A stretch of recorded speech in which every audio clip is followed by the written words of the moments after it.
Discord thing. This is abandoned Obi-Wan General Harry One Kenobi. He is a good friend of mine, along with Rebel Dragon 95, and myself, the host, Jill, formerly known as, also known as, uh, actually Bongo. That's a little reference to what's it called again? Is it Aeronauts? Oral knots, yeah. Yeah, they're great. It's basically just a kind of like Star Wars parody thing. Where obviously Abandon has taken the big joke from the episode 6 one, and I normally went. He was like, "What was it? I did it. It was like I was like Gel Ben Larry. Which one was it? It was like I think no, you no, were Gel Ben no, Larry no, no, no. Kenobi or I was Obi Wan Ben. However it goes, Obi Wan Gel Ben Larry Kenobi or something, wasn't it? I think so, yeah. Obi Wan Ben. Yeah, it was Obi Wan Gel Ben Larry, wasn't it? I mean, I could check another Discord server because I actually put it in that one, but like that's beyond the point. We're here to talk about Pokemon, but first, how y'all doing?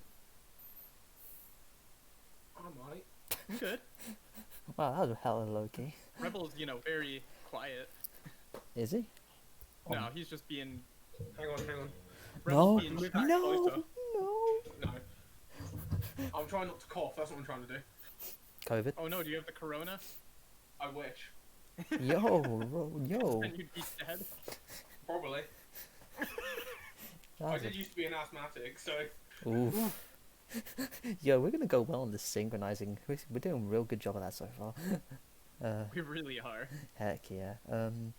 So yeah, in the past week, we've honestly, since episode 1 of this talk in there, which, if you can't tell, is a reference to the line "It's treason, man."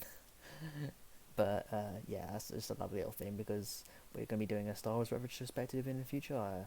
Abandoned. Hopefully, you'll join us for that because Ooh. I feel like Star Wars is gonna be something you'd love to talk about, even if it means you have to watch episode 9.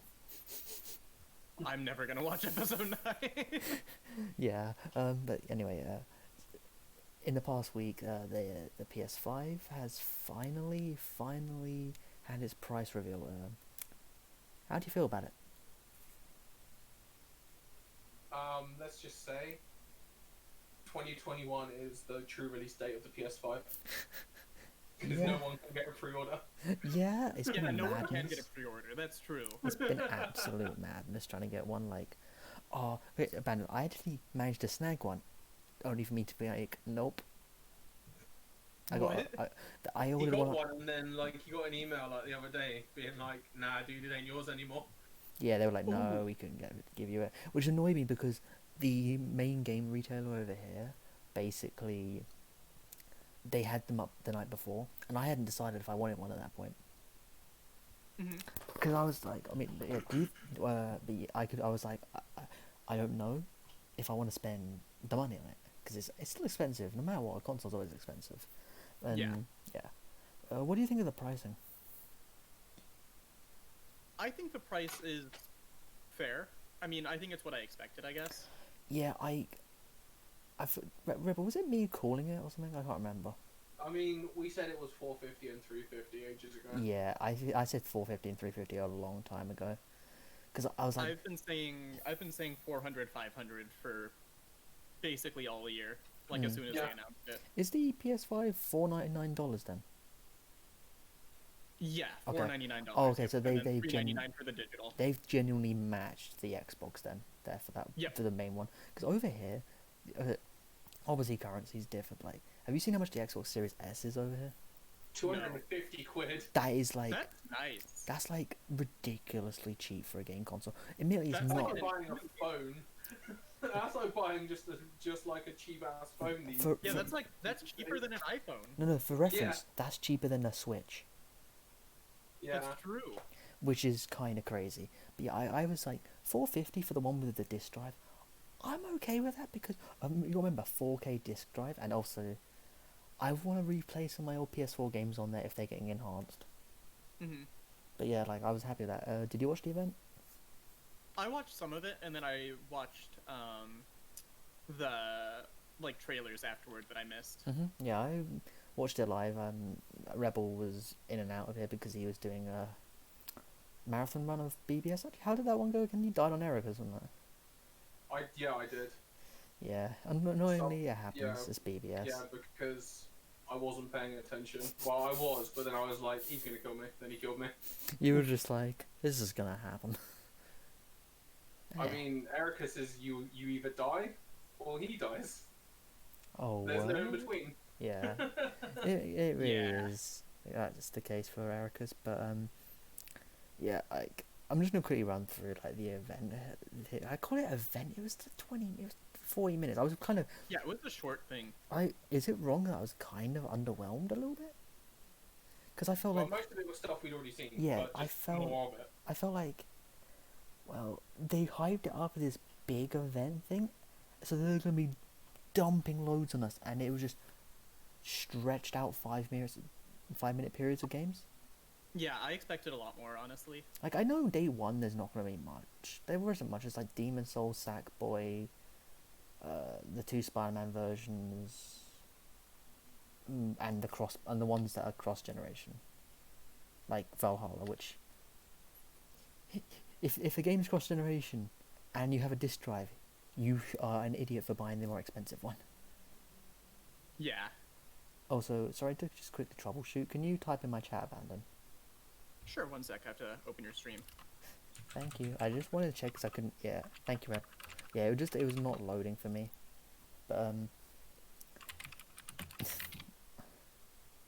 no, I have to do it. I had to do it.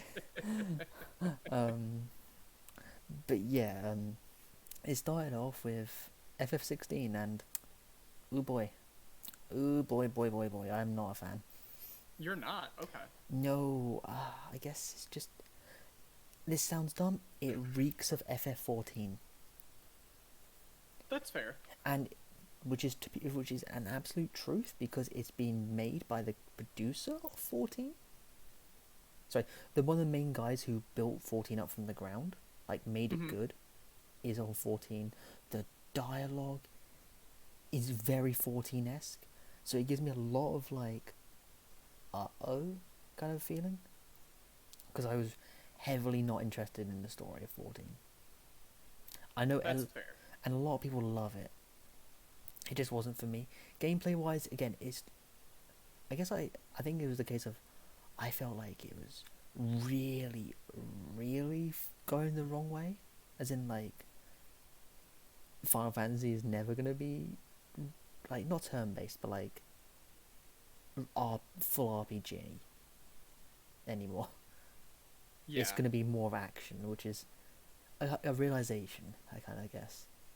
I feel like gaming as a whole has moved away from a lot of turn-based RPGs. Like, we just don't see those as much anymore.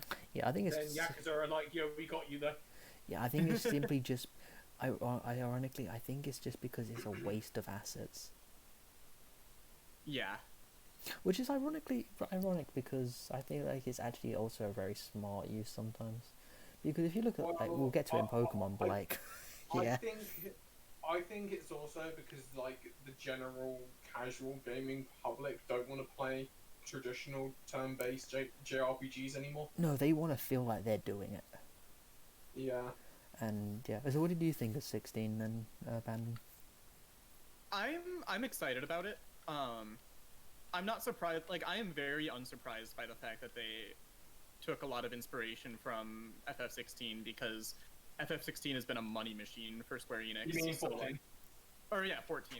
Yeah. Like, that's been such a money machine for them that like, of course they're gonna do everything they can to just replicate that for a single player experience. And yeah, and I agree.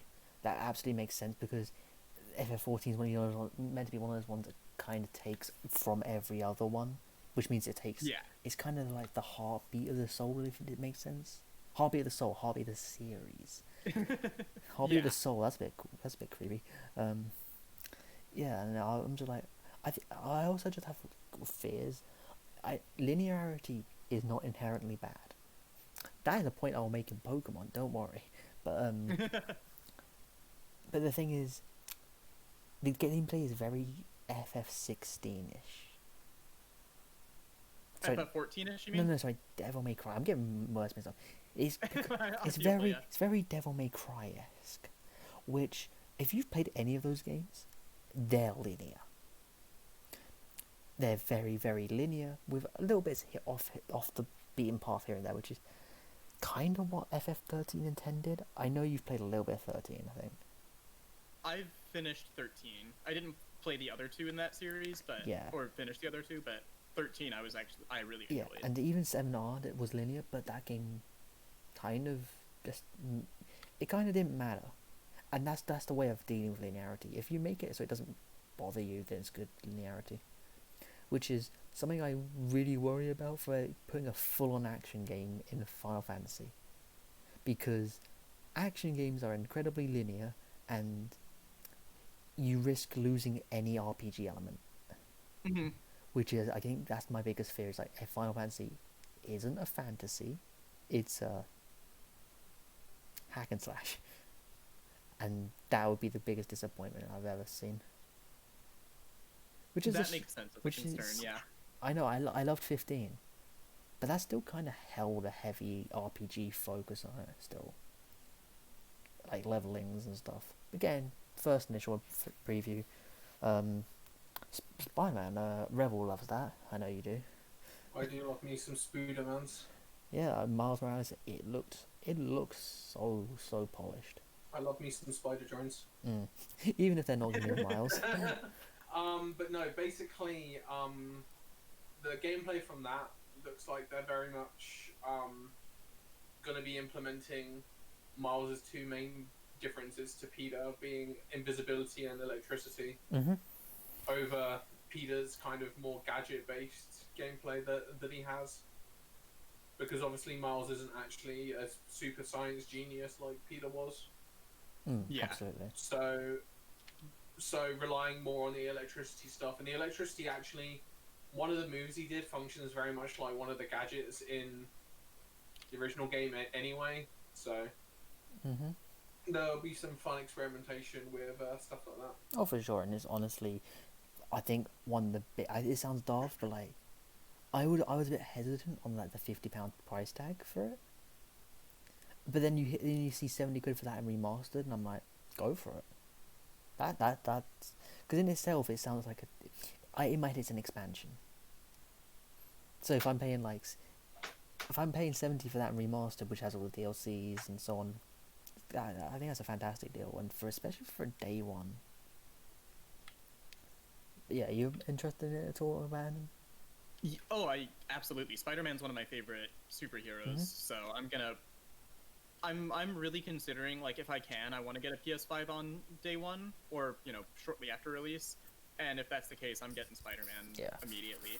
Heads up, Miles Morales will be on PS4 as well. Interesting. It's going to be 50 quid on PS4, so $60 on PS4.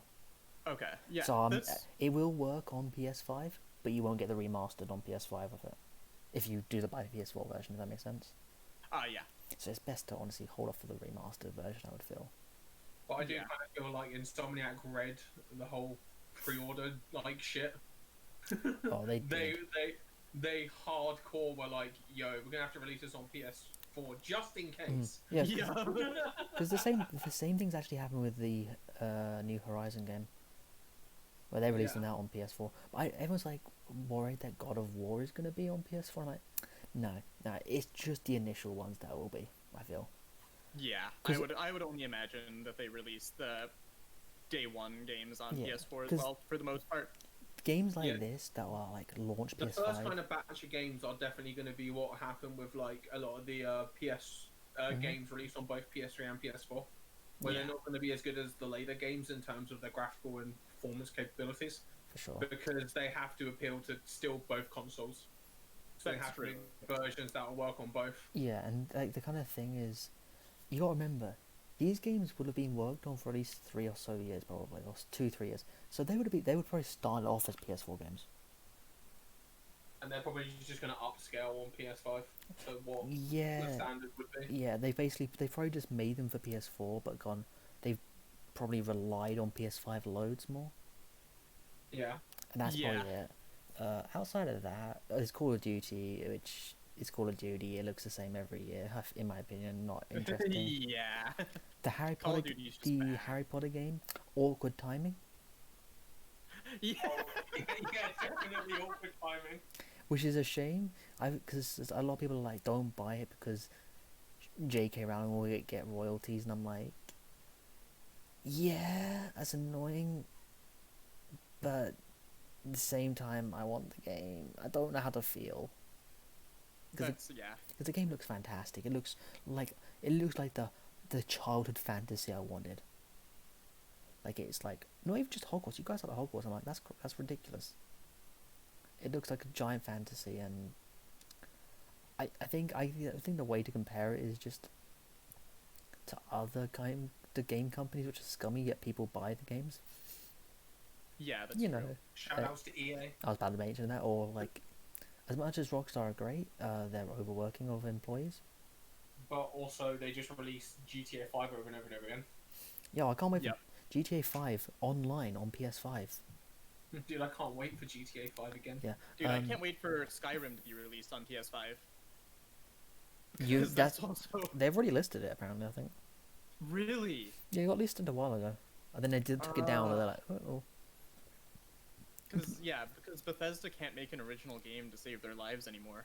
Oh no! Have you actually noticed how old the Elder Scrolls games are? They're ancient, dude. I know, because Yeah, I looked at Elder Scrolls 2 or something. It was like, because I think that was like the year I was born, 1996 or something. I was like, wait, Yeah, how no, long ago? they haven't.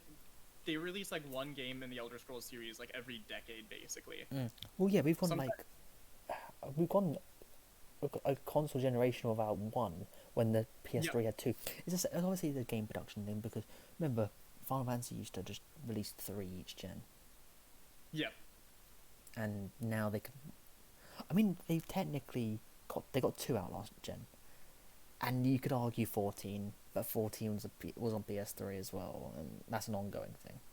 But like they got 7 remake. I assume you're gonna play 7 remake at some point, aren't you? at some point I will. Yeah, Wha- I might wait. wait for it to come out on PS5 because I'm sure it It will. will inevitably come out on PS5. It will inevitably because I Because feel I mean they've got to make the second game in that, and they're my, not gonna release that on PS4. my logic is that they're gonna. You know how there's a new Unreal Engine. I feel like they're gonna make the newer ones in it, so they're gonna dump the old one into the new engine, just as a That test, makes sense. and that would be like their upgrade kind of thing. So yeah, I can see that. There was also the PS Plus collection, which is, if you skip to PS4, it's kind of neat. I'm actually excited about the PS Plus collection because I saw like Bloodborne's gonna be on there. God of War. God of War. Persona 5 Infamous base. Second Son, which I forgot that Infamous even existed, but Infamous Second Son is gonna be on there, and I'm kind of like, heck yeah. Infamous Second Son's the only game in that series I liked, and that game's really fun. I liked all of the games in that series. I think Infamous 2 is probably my least favorite of the bunch, but yeah, like, that one was I'm really just amazed bad. that series is even being considered as something that they're re-releasing. I mean, I think it's just because obviously they've been working on Ghost of Tsushima for. Wait, is that the same That's company? true. It is, yeah. It is, yeah. Yeah, I Sucker think so. Punch, yeah. Yeah. Yeah, they've been working on that for the last few years, so it's obviously because you can tell by that they'd be working on that one for a while. Yeah, that's true. So yeah, that makes sense. What else? Was there much else? I feel like I am missing a couple of things. There was a lot in that, and I'm trying to remember. I can't remember what all it was. Yeah, but, it was kind of like all the main popular games from. like throughout the entire history of the PS4. Yeah. Oh no, I mean like the actual PS5 games they showed. Oh, the PS5 games. Oh, Fortnite, the classic. Leave. No, but yeah, I mean, wonderful. Other than that, like I think that was it. There wasn't. Yeah, there, that's there what was, I did there feel. was Final Fantasy, Harry Potter, Spider-Man. Resi 8. Actually, we haven't mentioned Resi 8 yet. Yeah, there wasn't ooh. much shown of that really. Yeah, but I'm excited about it. I want to play. I actually played 3 the other week, and I want to play. Oh, 7's part of the PS Plus collection. Actually, that's a good segue. Yeah. So I'm looking forward to playing that before 8. Yeah, and yeah, I did feel a little bit underwhelmed. Not because of like the actual event. I think it's just everyone hyped up the event to be bigger than it was. Yeah. When it was basically a glorified. It was basically a Nintendo Direct, but Yeah, for yeah. Sony. Like, you know the ones they used to, what is it called, State of Play? Yeah. It was a glorified state of play. It wasn't even better than a state of play, if I'm gonna be honest. Yeah, it was just a dragged out one. I felt There were some actually like good state of plays that I remember. I don't know. the one where they showed FF7R. You're like, all right, cool, we here. Yeah. Yeah. So that was that week, and henceforth the manic pre-order thing. I actually went to my local store this morning because they actually tweeted they had some in stock this morning. Got there, Ooh. they had none. Ooh. And they said that tweet was made in error. Which was a bit of a, That hurts. as Rebel would know, a dame moment. Yeah. But yeah. Anyway, outside of that, I think, any other comments on the PS5 event? Nah. Fair I enough. think we're all good on that. Yeah, I think we want to talk about Pokemon instead, don't we? Yeah, let's be We real. do. Yeah, we got a lot to go through here. We got like, this is like, was this like your big one as a kid to play? This and Zelda were like my two big ones as a kid. Surprising, like I honestly didn't touch Zelda outside of two games. It was Four Swords Adventures and not Four Swords Adventures. Is that the one on GameCube? Four Swords Adventures was GameCube. Yes, that's Four the one I Swords played. was GBA, if Yeah, I recall. That and Phantom Hourglass were the only two I played until I was as an adult, which is surprising because they're very kid games. But yeah, Yeah, yeah. I seem from what Rebels you've told me is like you've played so much of this in the past. I've played a lot of Pokemons. Mm.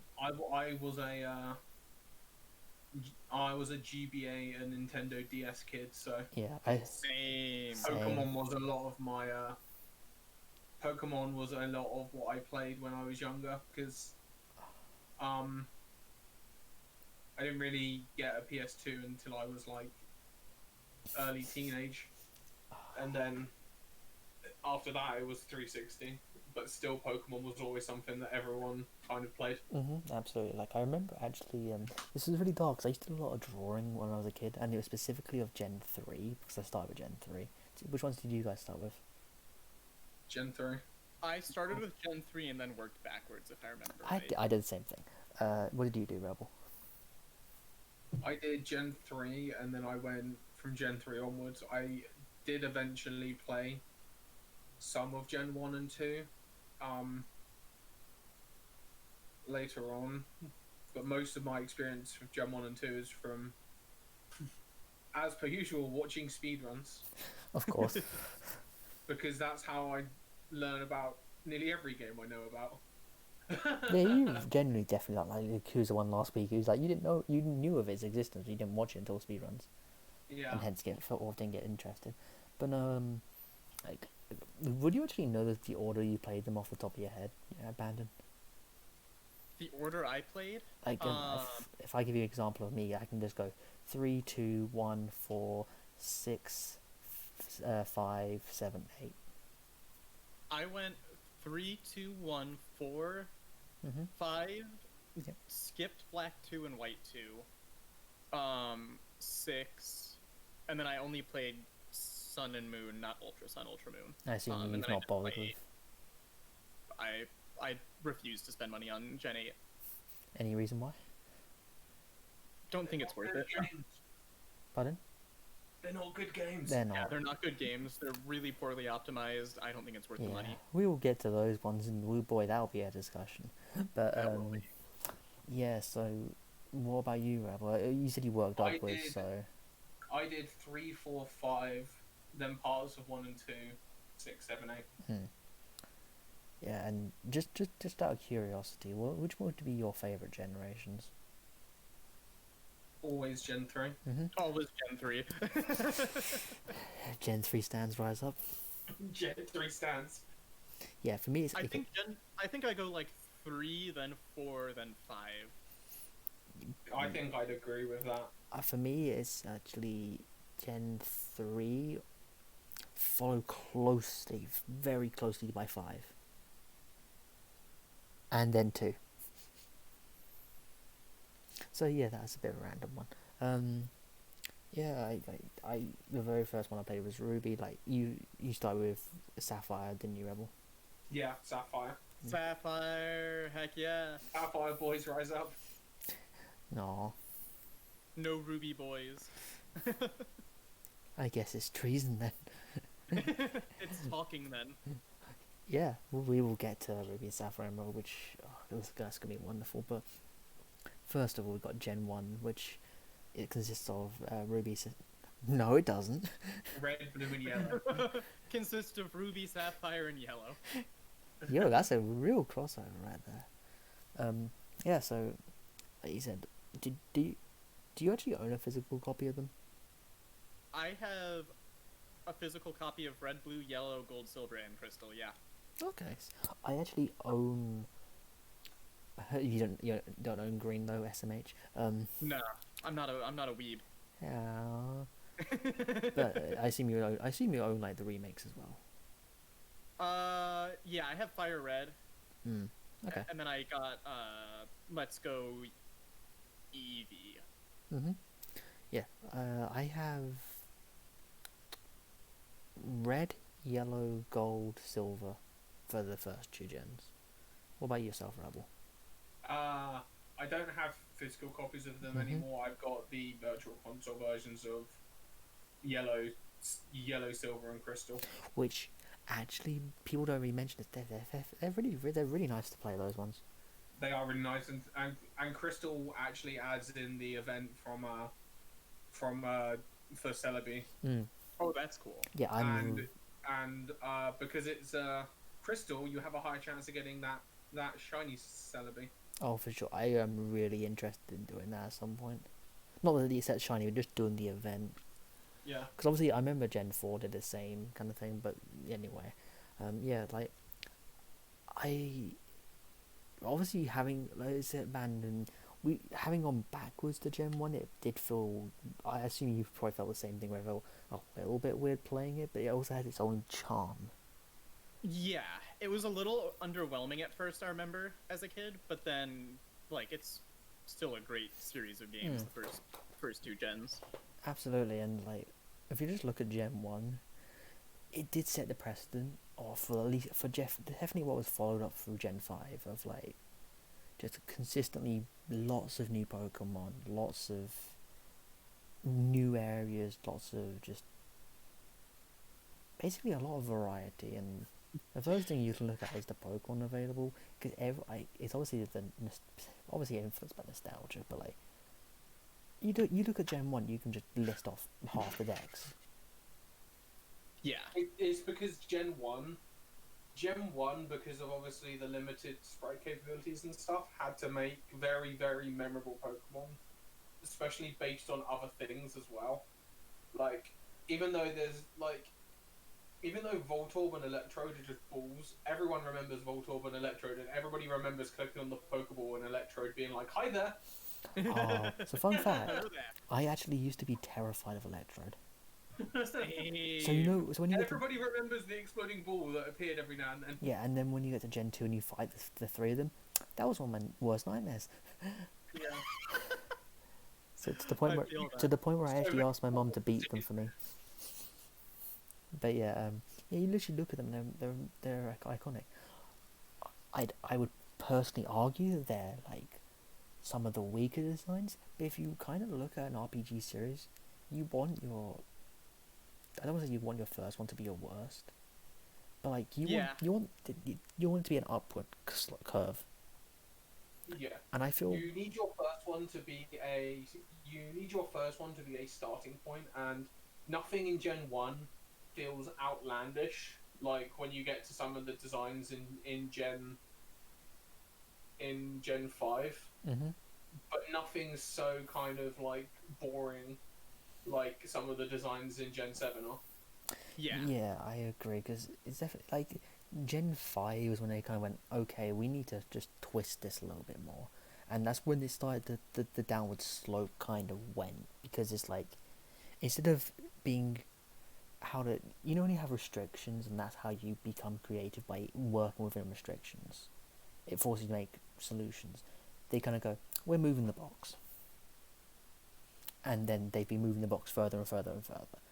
But like, so you get a lot of the ultra beasts. Which why do you get a buff? You get a buff. You get a buff insect. Like why? To be fair, Buzzwole was one of my favorites. Just because he communicates through flexing. Yeah, that's hilarious. That just does it. In fact, he goes high by flexing muscles at people. Anyway, like, do you are any of your like favorites at all like from Gen 1? No, not really.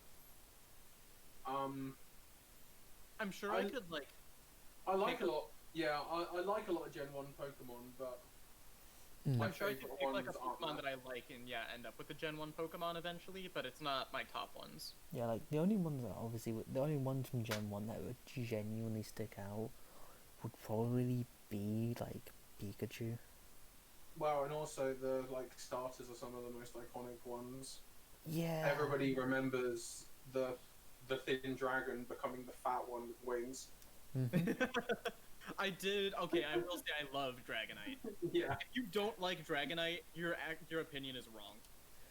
Oh, yeah, and obviously that whole thing is like because of Gen 1 being so iconic, that's obviously why it's become the so-called, I don't want to say so-called, but like the pandering, the influence of Gen 1, because you obviously see in Gen 5. Gen 5 is a reboot, and you could, for all intents and purposes, like it's very structurally similar. Gen 5 is definitely similar. In terms of the experience, it feels that it's the only Pokemon game that gives that similar one to the first one, where it's like this grand adventure you do not know what's ahead. The design structure of Gen 1's Pokemon kind of fits. Okay, we need to have this kind of, not variant, but like tick boxing the balance. And they go, okay, we've got to set up like this, set this. We got a dragon archetype and so on. And it kind of just, it was the evolution. It was like, it shows that the core skeleton that Gen 1 left behind is indeed very strong. And it's how you build upon it, which is how you get the good Pokemon games. And each game does it differently. Because if you look at the pandering, it's varied. Because Gen 1-6 took the skeleton. Did I say Gen 1 or Gen 6 there? I think I said Gen 6. Gen 6 took the skeleton and literally stretched it to fit around Callus. Gen 7 went, okay, what about also Mega Evolutions, but I accept that because Mega Evolutions kind of started spanning past Gen 1 ones as well. The main issue with like, here's the thing with like Mega Evolutions, right, is I wish they kept Mega Evolutions and didn't bother with Z Crystals or Dynamaxing. Yeah. Because what Mega Evolutions did was it gave reason to use Pokemon that were never thought of being used before, aka Morwile went from why would you bother to oh my god, why isn't it on my team? Bruh, Kangaskhan. Yeah, that was cool. Oh yeah. Kangaskhan went from like literally nothing to like an actual. Let me pull my child out, and my child is more broken than me. Yeah. Don't talk to me or my child or my child's child. Kind of thing. Don't ever talk to me or my child. Like, I agree with that. It's like Gen 7. It was basically Gen 7 and Gen 8 has been a lot of the forms basically. Forms are basically exclusively, for the most part, just Gen 1 Pokemon or their variants. And obviously, you see the Gen 1 pandering, arguably with Let's Go, because it's just a case of why would that game be the one that gets remade? Because obviously that's the starting point. It's the skeleton. You stretch the skeleton around Pokemon Go, and yeah. But the thing I would argue, actually making a good modern game, but you know, I digress. Yeah, like the thing with Z moves before we move on. I feel like it's very heavily influenced by the animated Z moves because of Ash's Greninja. Yeah. Because there are so many parallels with that. Because Z moves are meant to be like the bonds between you and your Pokemon. Because they're like, especially in the anime, it's like meant to be like, you have the crystal, you can do the move, but you need to be in sync with your trainer, and that is just screaming XYZ Ash with Greninja. Yeah, I but then in the game, it's you press a button and it does it. Oh, cool. That's an I RPG for you. genuinely think that the Ash Greninja was a setup for Z moves. Like they were planning on Z moves since before that, and they were like, okay, let's see how the crowd feels about this idea, vague on like a very surface level. And then since people were like, oh, Ash's Greninja, this is so cool. Yeah. Suddenly they made that happen. Because I feel like if it had not been the case, I think they would have just kept. They would have just made. Probably just made more regional variants instead. Regional variants, mega evolutions. Yeah. So, yeah, that kind of leads to the Gen 1 pandering. Like, I mean, it makes sense. There was a lot. Pokemon Go started, and that slowly got to Gen 5 now, I believe. And Think so? yeah, last time I played it, it was early Gen 4 Pokemon. And yeah, like, of course they're gonna start pandering to Gen 1 if the main player base of Go, which is still relatively high, was introduced to it with Gen 1. It's like, of course it is. It's like the model would indicate that there's a large amount of people who get introduced at each gen, but if there's 2 entry points for Gen 1, that might be higher than others. But yeah, I think we've gone on a bit too much of tangent for that, because Gen 1's influence, we need to, well, where does it come from? What makes Gen 1 actually tick? Or not tick, really. Yeah. Because even though was groundbreaking for its time, it's still quite a flawed game. And yeah, the first thing I look of in that game is the battle system, because it was a very light RPG, because you were restricted to 4 moves, which I believe would probably been a memory limitation thing, which they've just stuck with ever since, because that system is iconic. That's really true. It became the standard. Yeah, and it's the whole if it ain't broke, you're not gonna fix it, and it does. I'm happy with it because it does add a lot of depth to it. The whole just 4 moves thing, because you go, I could have a setup system, I could have a payoff system, or you could be a kid like me and just put all your HMs on you.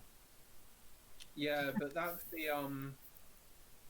the thing with like the 4 moves thing. The 4 moves thing is not exactly for, like, yes it was probably due to memory limitations, but obviously why it like stuck around is because it means that everyone's Pokemon is actually different to one another's. Mm-hmm.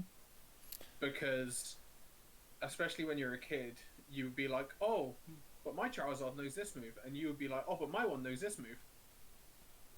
Yeah, absolutely. And it just it was one of those things. It's very minor, and it just makes repeat playthroughs good, because even with the same team, you can have a different setup, and that makes it really fun, because you can just play the game in any way. But obviously, the big thing that Gen 1 introduced was straight up types, which is just a nice memory chart, which has kind of gotten a little bit clunky with Fairy. I felt it took me quite a while to actually get used to Fairy and knowing what it was strong and weak against, because it's... Fairies and I that's one of the things that I'm always used to in Pokemon. What tends to get me in Pokemon nowadays is that I don't like the fact that the newer games tell you what's effective and what isn't. Yeah. I'm actually the opposite on that. What do you dislike about that? It takes away it takes away the need for a player to actually learn the game. Yeah, because that's exactly my problem. The whole idea of building your team, or building your team, choosing moves and understanding what you're meant to be doing should come from trial and error of learning what Pokemon are weak to what and strong against what. Mm-hmm. And that can only come through like trial and error. But then in the new games is, if you beat that Pokemon, even with like a neutrally effective move, if you fight that Pokemon again, it just tells you what's effective, what's not effective, what's super effective. Mm-hmm. And Yeah, it doesn't. And basically, when I was a kid, learning that sort of stuff and like remembering actually kind of then led me to start using more and more different Pokemon, because I find that a lot more and more people now, especially watching my brother play through Gen 8, just stick with one Pokemon, because you can just keep teaching it moves that are effective against stuff, because the game tells you what's effective and what isn't. Yep. Yeah, and I definitely agree on the essence of, for newcomers, it is basically your ultimate handicap. Because if you look at Gen 1, it does not hold your hand. It really does not. It just goes, have fun. No, Gen 1's merciless. And the thing with the whole super effective like showing thing, I don't, like, for someone who's played Pokemon so much, I don't mind that, because at the point I'm at, I kind of know all this. I know what things are what, and it's just a convenience factor now. Whereas if I was a newbie, yeah, it would sort of experience. It would make it a lot more like streamlined, which is obviously what Pokemon is doing.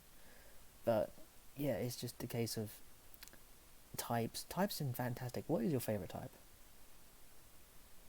Um, Water. Either probably dark. I like a lot of dark types. What did you say, Abandon? You said Water. water. Okay. Water and Dragon are like my top two. I was surprised to hear water. Yeah. How come for you?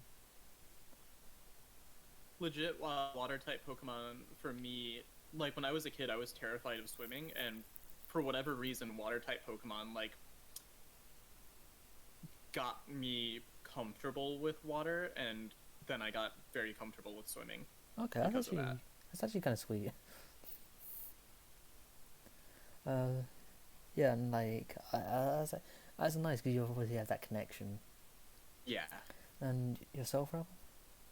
It was always the dark types. I love me some good old dark type Pokemon. How come? Rebels and Edgelord. Is it literally just that, or was it just because some of your favourite ones were that? A lot of my favourite ones are dark types, but no, I am just an edgelord, obviously. For me, I've actually always been. It's not. It's actually steel type for me, Ooh. because I can just list off a few, like obviously Lucario, Aggron, the trio from Gen 5, like, and so on. I obviously can't remember a lot of them right now off the top of my head, but that was like, I just was always pumped to use steel types. And it was just like, cool, neat. They had some of the more interesting ones, but again, it's always preference, and that's what kind of made Pokemon big, because so many people can have such a different view on such a similar thing. Like, we're a similar generation, yet we're already like not even dived into this, and like the views are like completely kind of just stretched, which is kind of like showing how powerful this is. Yeah. And really, like, Gen 1 kind of issue is partially from it being the first one. It's a lot of growing pains, because you end up out with a lot of the game not telling you stuff, which is saying it is brutal. It doesn't tell you stuff, which is to its benefit and to its detriment, I feel, because a lot of times you just have to kind of just know, or just piece it together by pure coincidence. Like the fact that you just have to go and get a fresh water or lemonade or whatever it is. To be fair, the guard does tell you that he's thirsty. Yeah. The thing is like when you're a kid though, you could just be like, that means I got a beat story element. Well, I mean, not every kid would think that, but like, you could just quite easily just wander off, never, and be like, like if you're like, because you go to Lavender Town and you're like, why can't I go that way? Gonna go south. Oh. And yeah, but at the same time, the lack of telling you means that Gen 1 is actually has a lot more freedom than people give it credit for. Because that game has a linear start to hold your hand, like up until Lieutenant Surge, and then it goes do what you want for a little bit, then Cinnabar, and then obviously towards the end, which is kind of a good RPG structure, I feel.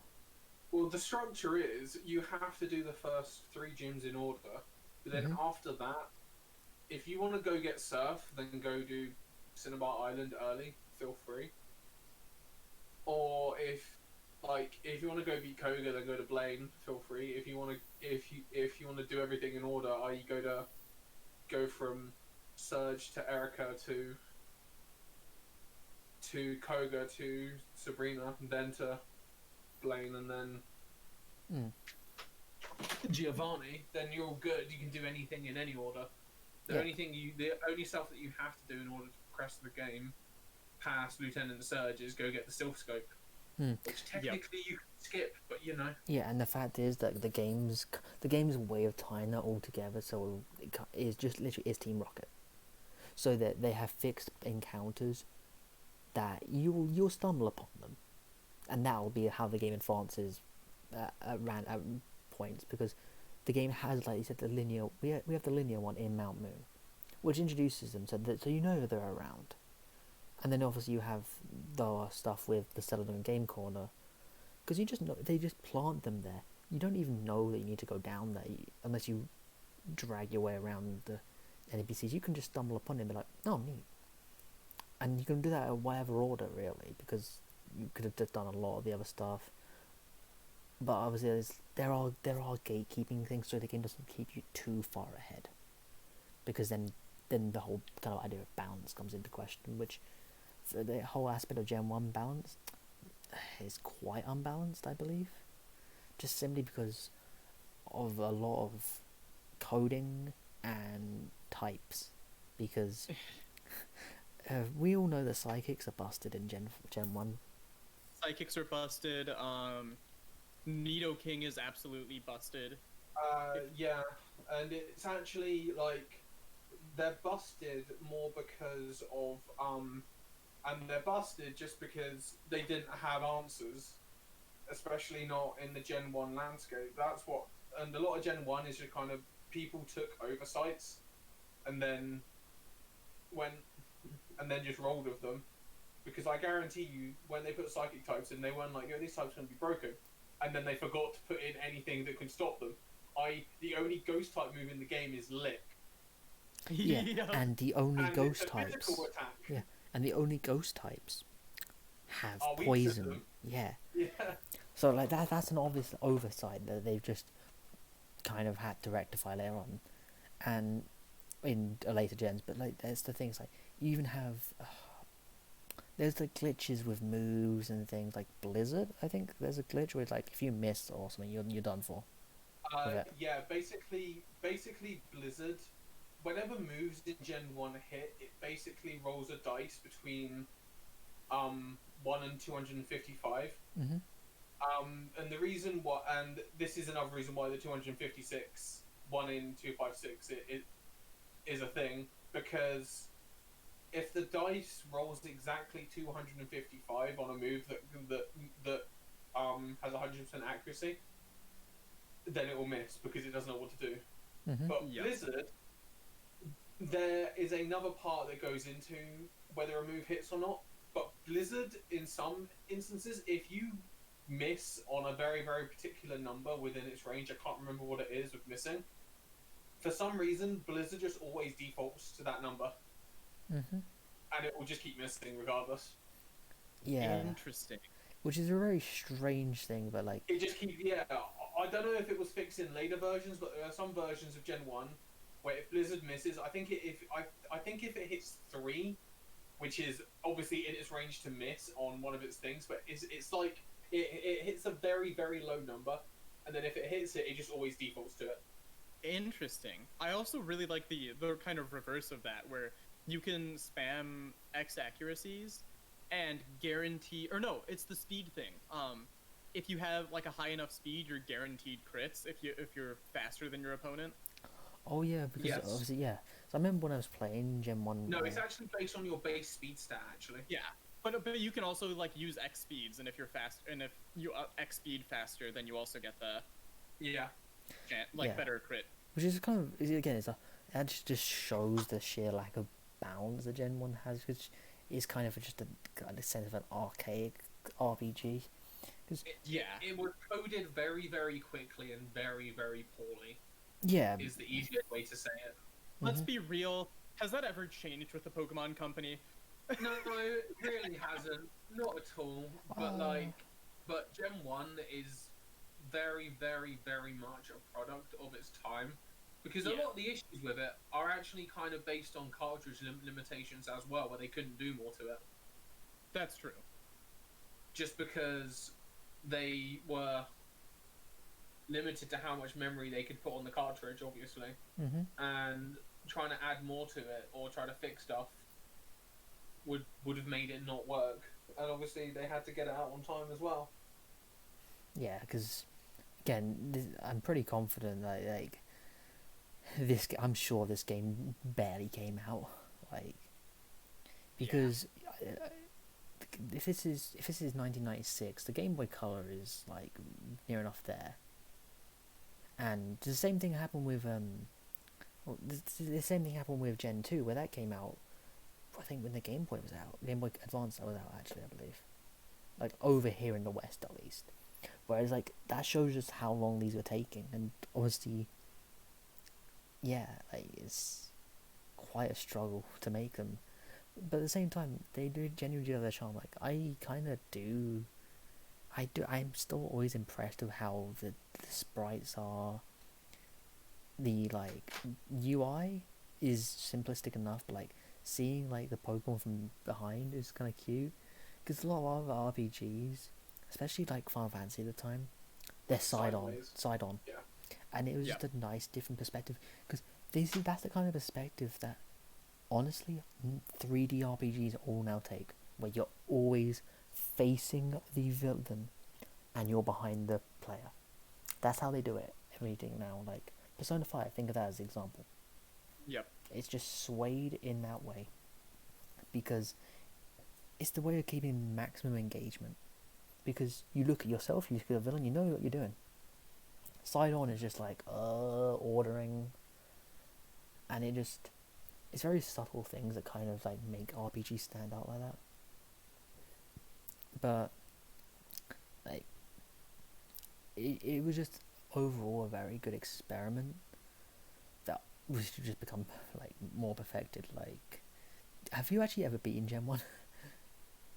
Oh yeah. I've never beaten it. I mean, I speedran it too, so like Oh, okay. did a few Pokemon Red glitchless runs. Yeah, I genuinely struggled with Gen 1. Like, I've actually never beaten Blue in it. Which is actually quite surprising. Because the first one I played was actually, in Gen 1 was Yellow. And Yellow was a bit of a nightmare to get through the early game in. Yellow is so hard to get through the early game. Like even just to get past Brock is a nightmare. Yeah, and that's one of my like kind of issues with Gen 1 comes into play, because I don't like when a game like Pokemon, where it's all about choices, pushes you down one path. Yep. Well, you either have to get a Mankey or have to get a Nidoran. Exactly. Butterfree as well. Or Butterfree. But yeah, like you have to start by getting a particular Pokemon just to get past Brock. Yeah, and that's like kind of like a little bit off-putting as well, because again, in a game you're gonna be like not committing to your team, but like you want to build a team. You want to have the freedom to choose what you want to choose, not what's like objectively going to actually make sure that you can get through a bit of the game without wanting to stop. Because I in my first playthrough, I kept the Primark, I kept the Mankey, which obviously evolved, not because I like wanted it, but because I'd invested in it. I was like, I may as well keep it. Yeah. Which is kind of a disappointment, obviously, like especially with a game like Yellow, which I think is already a big improvement on the originals, because it had a little bit more character to it. Because obviously, like Gen 1 is very basic RPG where everything's just a nice town here and there, here a bit. Because it's just a very standard region. What do you think? Like, what do you think of Kanto? I'm fine with Kanto. Yeah, I'm fine. I am very neutral on Kanto. I much like I prefer out of most of the gens, I kind of like the way Sinnoh is based. Yep. Where everything goes back to the middle. Yeah. And the whole like east-west divide on Sinnoh and stuff that affected even the Pokemon species for Yeah. some like for Gastrodon. Yeah. Yeah, because I the thing with like Pokemon regions is like, if you're gonna push me down a straight line, or like obviously like you do for the start of the game, do something to keep me interested. You Mm-hmm. need something to keep me interested, like not like really later gens where you just walk down a path, cutscene, carry on. Like which was what Gen 6 started. It's like no, Yeah. I want something. I want something visually or literally engaging in game. Like I want either an area that's something different, a route that like even routes that little twist and turns. Even if they're linear, they twist and turn. They make you think a little bit. They make you go, "Ooh, this was fun." Like Or like some of the routes that have like side paths and stuff yeah, which is that something lead you that to like like little kind of areas.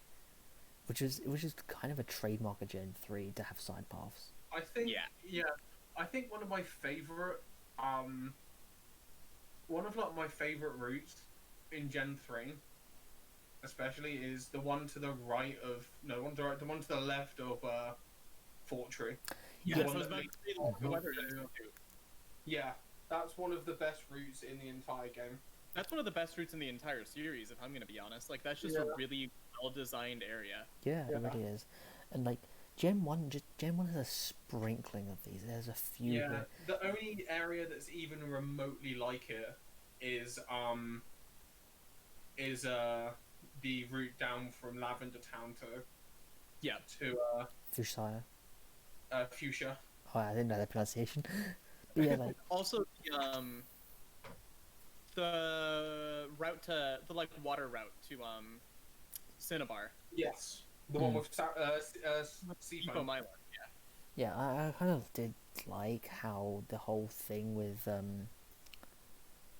just like I said, like the whole thing was like don't take if you're taking down a straight line, make it interesting. But like so they obviously staggered the dungeons, or however you want to call them in this game, in such a way that you weren't doing route. You're doing route dungeon kind of thing. So it's like it staggers it. It kind of keeps it a little bit fresh, rather than That's true. which is what an issue of later generations would be of like you just go for a route and be like that's it, okay, cool, next one. Whereas like they were paced quite well. I think Gen 1, when you actually go back and play it, is actually quite well paced. Yeah. Because the battle system is fast. It's not. It doesn't drag. It's just straight to the point. The game itself, for a game that doesn't have running shoes, it's fine. It doesn't feel like it drags or anything. Which is something that's hard to really say when you go back after having the running shoes. It's really hard to go back because there's just a quality of life upgrade. But then like, I just feel like there's a lot of things like that just is very good design, like in RPGs. Like the first thing is you know how items are just always slightly out of reach, but you notice them. Like you know, Yeah. it's because they're on the And other then one, you know to come back to get it. which is just it's a good way of overcoming linearity because it promotes the replayability of going back because that's how they do it. They always show it somewhere. Like the one in Viridian City with the cut thing next to the guy who I think is the guy in there would give you tree meter or something. You know what I'm talking about, right? You mean the guy in Viridian City by the little water pods? Yeah, that. So there was two. I think if I'm correct, there's two ways of getting there. You could surf or you could cut. Yeah. So the game has already gone. There's already two obstacles in there that you don't know. You go, how am I going to get past this? But it's in there because the game's shown you subtly two ways of getting through a minor puzzle like that to get an item, and because of that, the game you're on the lookout and you're always constantly aware, which is something nice because a lot of the time nowadays, the way that an item is placed in a Pokemon game is just either sitting there or down the one offshoot random linear path, rather than just being an obstacle, which is obviously to do with the removal of HMs. because how else do you place your items without HMs? How else do you create puzzles? Yeah. And that leads to the next thing of like dungeon design in Gen 1. It's okay to the point where it's like it isn't too tedious on its own, but at the same time it's like they're hard to navigate just because of obviously the limitations of the hardware. To where a lot of them look so similar, and you just can't really distinguish much in them, especially like Rock Tunnel. The first time you go through it, it's like, oh, hello. Well, Rock Tunnel, if you didn't bother to pick up Flash, which is actually in a hidden location, You're just doomed. Exactly. you are just doomed. Yeah. Like if you even look at speed runs of places like in Gen 3, like you just know the exact movement. It's kind of, it's just it's very awkward. Yeah. And the only dungeons that I feel like are well designed are really ones that aren't really dungeons. They're just the Rocket Hideouts. Yeah, the Rocket Hideout, Sylph Company. Because they're following the actual layout of the routes rather than the caves, where the things are in sight. Like you'll see a room, and you go, "Oh, there's a panel in there. I can get to that." So you're on the lookout before you even finish the place. I can get to that. But if you haven't found the panel, I've missed something. I should go back. Mm-hmm. And you just find out, and sometimes you just go, "Oh, that was like a big item or something," or anything. It was just something that kept you. It made the world feel a lot bigger than it actually was, and that's a really good way of how like Gen 1 overcame like limitations. Yeah.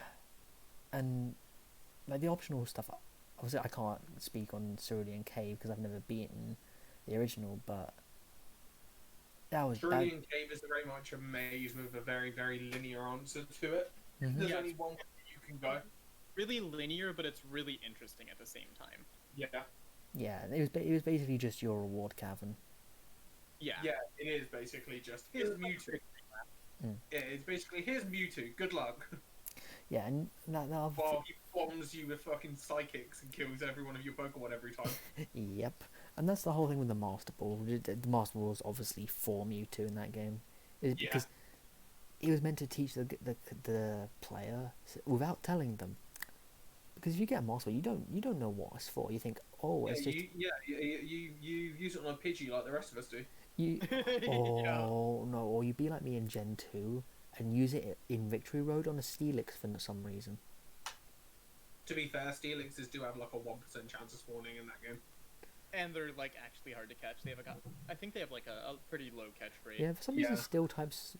Oh, Metagross. I forgot to mention Metagross earlier. But like Beldum, like if you try to catch it on a randomizer, have good luck, have fun. Oh, it is the same catch rate as a legendary. It's awful, absolutely awful. And I was the kind of person who would do it with a Pokeball. I was a psychopath. Yeah. Story-wise, Gen 1 is just by the books. It's very much like it's very much a childhood fantasy.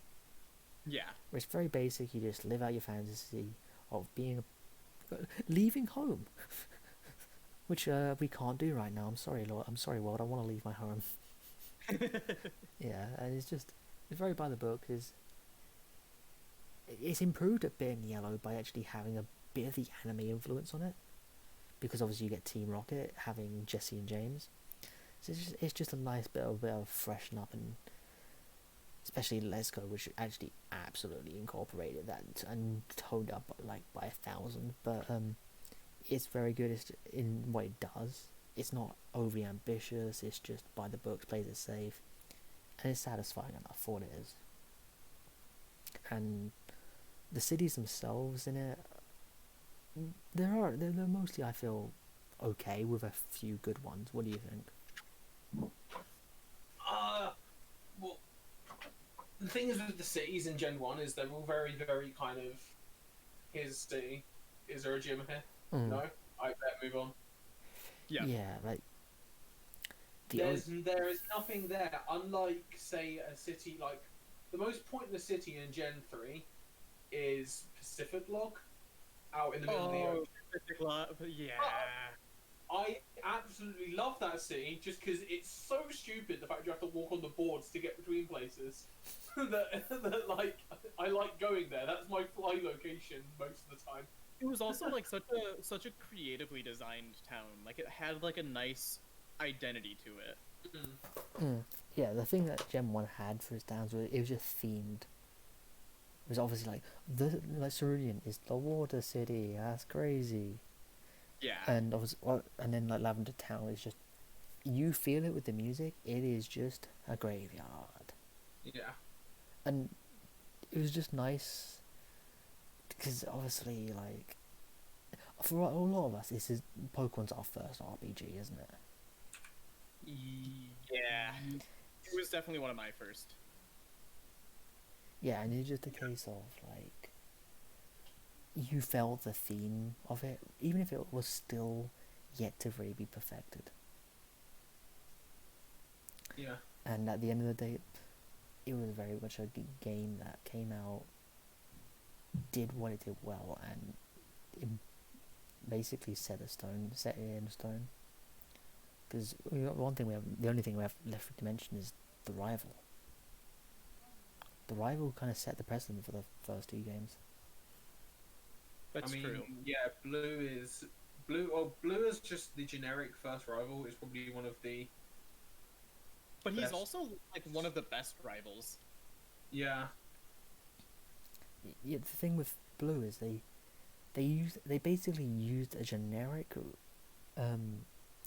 rival, but they used a very very simple character arc of he slowly becomes more and more arrogant, and then you just put him in his place. And Yeah. and it's always satisfying to do it. Like, it's not like some games where you see a boss or something like, oh, I don't want to do this, just get over and done with.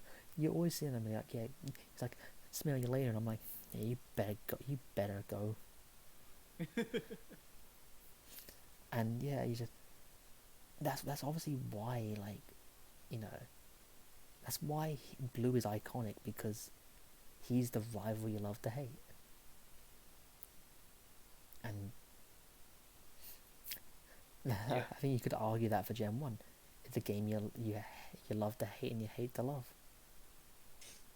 Because it's good, but it's just aged, which is a shame. Well, comparatively nowadays, Gen 1 is what we consider like very, very arcadey comparatively to what we have now, especially when we get down to battle mechanics, because battle mechanics have come such a long way, even for like the baseline ones that Gen 1 has. We're not even considering like where we go into like the extra stuff like Mega Revolution, Z moves, Dynamaxing, that kind of stuff. Mm-hmm. Just when it comes down to basics, they added in items, they added in abilities, they added in natures, they added in IVs, they added in EVs. IVs and EVs were technically present in Gen 1. Yeah, because they had DVs, if I recall correctly. Yeah, they're a very, very, very different system, though, with how things work. And there's so many little mechanics that Gen 1 has that make no sense, like stat EXP, if you know what that is, Abandon. No. So, basically, whenever you beat Pokemon, you get some stat experience, but then when you level up, you lose all that stat experience. So, when you're level... Yeah, that's how you can get through the single Pokemon runs. Is by there's a guy I watch who does single Pokemon runs, and he basically manipulates his EXP, so then he can do more damage in a lot of later fights. And he keeps all of his rare candies specifically for that, for like the Elite Four and stuff. Huh. So he can manipulate what his EXP value's at. Because whenever you beat Pokemon, their stat experience gets added into your stats alongside there's also a glitch with the badge boost as well, which is another reason. Badge boost is hilarious. Badge boost glitching is hilarious. Where like whenever you increase your stats, it just applies all the badge boost again. Yeah, and that's just like why something like this. That's why some of the speedruns are rooted so specifically why they are in Gen 1 Yeah. to take advantage of that, because you don't want to level up like mid fight in those games. Well, no, the whole reason why they try not to level up mid fight is nothing to do with stat experience or anything like that. It's actually to do with keeping red bar. Yep, red bar. because in Gen 1, when you're in red bar and the death music's playing, text just becomes instant. Yeah, and it no longer plays the Pokemon's battle cry either. Yeah, because they can't overlap the sounds. Oh, of course, it's like a limitation thing with it. Yeah, it's literally a limitation thing, and it just goes crazy. It's pretty good. Mm. And that kind of more or less wraps it up for Gen 1, if you have anything else to say. No. Yeah, I mean, where would you like say Gen 1 is on like a tier list kind of thing as a Pokemon game? At this point, for me, it would definitely be C tier for original Gen 1s, because of just how far Pokemon has come in terms of like all its mechanics and stuff. Yeah, I'd give it like a low B, high C.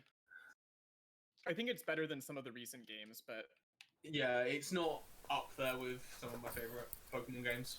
Yeah, I would give it like a C plus, because at the same time it is still very enjoyable, but it would not be my preferred way of playing Gen 1. Yeah. But speaking of upgrades, Gen 2 is an almighty upgrade on Gen 1. Yes. That game, which of the three did you play first? I played Crystal first. Abandon? I think I was gold or silver. I just know it wasn't Crystal, and I can't remember if it was Ho-Oh or Lugia. I technically played Heart Gold and Soul Silver before I played original Gen 2. Oh, okay. Because, as I said, Nintendo DS kid. You just wait for the remake, obviously. But no. I didn't play Crystal until I played Crystal off and on at a friend's house who just happened to have it. Okay. And Crystal is probably, you can see why people didn't like Ruby and Sapphire if they played Crystal before it. Because Crystal very much has everything, and then Sapphire because Ruby and Sapphire were kind of meant to be like a reboot again, because there wasn't a way to connect the Game Boy to the Game Boy Advance, which is the whole reason why they made Colosseum and XD, so you could then transfer Gen 2 Pokemon to it. Yeah, because it was basically the same scenario as they reached with Gen 8, but with Gen 8 they actually had the solution, they just didn't want to do it. Yeah, Gen 8 they just decided to go, let's add DLC.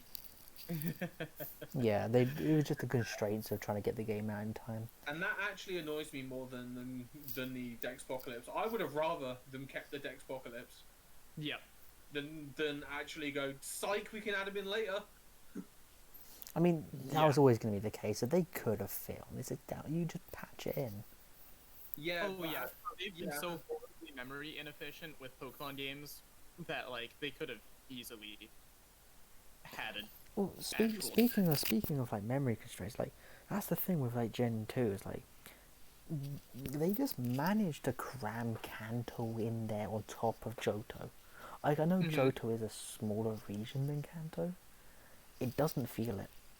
No, it doesn't. And that's the thing, like because they went, I don't know the exact name of who did it, but like they basically got like one of the people on the team for coding to basically just like optimize the code, and because of that they could fit in into Gen 2, the Gen 1 region.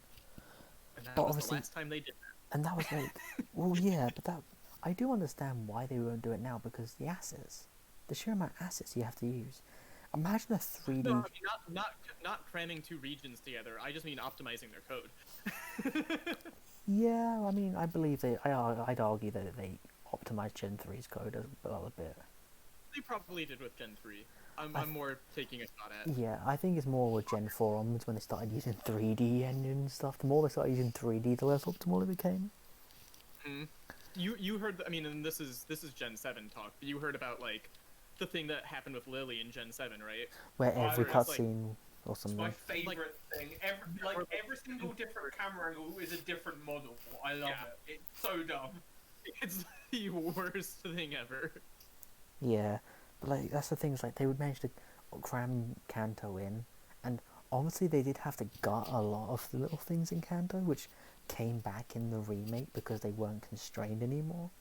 But for the time, that's like one of the biggest upgrades you could do. What's Yeah. that? You go back to the old region? That's like ridiculous. But like, what do you think of Johto itself? I like Johto. I think it's a well-designed region, personally. Yeah, it's got it's got a lot of the design philosophies that I like about Gen 4, where everything kind of leads back on itself. Yeah. Mhm.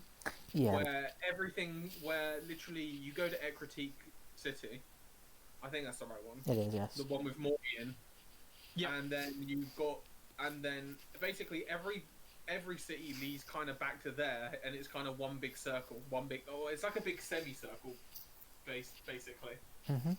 where everything leads back to the middle again. Yeah. And then obviously, I kind of did like the fact that to go to the Pokemon League, you had to go back to Kanto because Johto used the same. Yeah, that was a cool way to merge it. Yeah, and the only little, the only like obviously like, oh, this is a sequel by the way, kind of thing is like, next door to Kanto is yes, 200 Pokemon, but like the kind That of we thing, didn't know about before. and the fact that geographically so much had changed on the edge of Kanto in 3 years. Yeah. I mean, it's video games. I can buy the sense of disbelief. But like, I I did find it funny that Victory Road in Gen 2 needs no HMs. Yeah. yeah, I believe that's honestly the constraint thing. I did find that hilarious. I'm just like, but where can I use my Whirlpool, the best HM? Whirlpool. Heck yeah, dude. Yeah, and like, what? How was Victory Road in the Gen 4 remakes of it? How did what? Sorry, How were the How was Victory Road in the Gen 4 version? it's exactly the same. Okay, so it was faithful to a T. Okay. Yeah, no. The reason why Heart Gold, Soul Silver are considered some of the best Pokemon games is because they genuinely are some of the best Pokemon games, and that's why they're still so expensive. Yeah, because it's basically a lot of people. Well, yeah, it's basically Gen 2 running with the physical special split and so on. Yes. Yeah. Gen 2 with Gen 3 mechanics, and then, they added Battle Frontier, Mhm. Yeah. So, which is just amazing. like, I honestly do love Johto. Like, it does the same thing as Kanto, where it starts off kind of linear, and then once you be roughly. No, I mean in this game it's when you beat the fourth gym. When you Really, beat the third gym, you can go wherever you like. is Yeah. I think no, it's more when you beat Morty. To be honest. Well, you can actually go beat Morty whenever you want. The main issue with Gen 2, which Gen 1 doesn't have, is that Gen 2, because of the openness of the region and the fact you can go do anything in any order, adding new Pokemon to your party is basically impossible because the EXP you get from a lot of fights is very low because a lot of trainers have really low level Pokemon. Yeah, Because of the fact you can go everywhere. that is probably my main critique of Gen 2 in general, is that the level gaps are just really dumb. Yeah. Because you have, okay, what are most trainers in Kanto, like 30s? Wow, it depends on what part of the region you're on, but Because Kanto, the general stuff is mid 30s when you get to the bottom end, and then high 20s to low 30s in the topper end when you get past Surge. yeah, so it's like, for a second region, it's like, when you're when you're going quite high level, it's at that point you're hitting at least 50s at that point, and you're just crawling up there before red, which is leaves quite the gap. Just be thankful Gen 2 doesn't have Gen 5 EXP mechanics. Yeah. Yeah, all you got to do is just brute force raid a few times then. No, honestly, fighting red was actually the best way to gain experience. Mm. That's true. Even if it cost you money. But then that But doesn't yeah, really matter. But I yeah, there was so much in terms of adding new Pokemon to your party in Gen 2 was, especially in the remakes, was put EXP share on and just hope to God that they catch up. Mm-hmm. Yeah, because it's one of those things of how open do you make an RPG kind of thing. Yeah. Yeah, there's a trade-off between like openness and experience curves, especially at the time with the memory limitations that they had. Because like now, in theory, they could have made it so that like the trainers scale up with you, but That requires more coding and requires more effort from Game Freak. or memory, yeah. Because I remember there was a rumor recently for what's the name of the DLC in Sword called? Isle of Armor. Yeah, that's the one. Is the one that's out now. Yeah, there was a rumor for that the trainers were going to scale up even or something. Oh no, they Yeah. do. Did they? No. They do. Basically, so basically, if you do Isle of Armor on a game that's completed on a file that's completed the game, you have to get the legendary you get to level 70 before you can finish the DLC. Excuse me. What level do you get it at? Level 5. That's a little harsh. But if you do it at the start of the game, you only got to get to like level 20, like level 25 or something. That's very strange. They scale up with you. Everything scales to what your level is, or like basically it reads have you beat the game or not. Mm-hmm. Yeah, I think that's more what it scales off of, is if you've beaten the game. Yeah, so it's kind of the what easy way you of just have to scaling. grind up bloody Dynamax raids, get enough EXP crystals to just take it from level 5 to level 70 in about 2 minutes. Jesus. But yeah, it's like that Johto itself, it's lovely, it's nice and refreshing, and the biggest thing that I think definitely improved on over Gen 1 is how every area felt a lot more distinct from each other. Because Yeah. everyone raves about the cities in Gen 2. They're way more memorable, and obviously this is just an improvement thing, where there was a lot more different textures and things, and the cities look so much more distinct and memorable.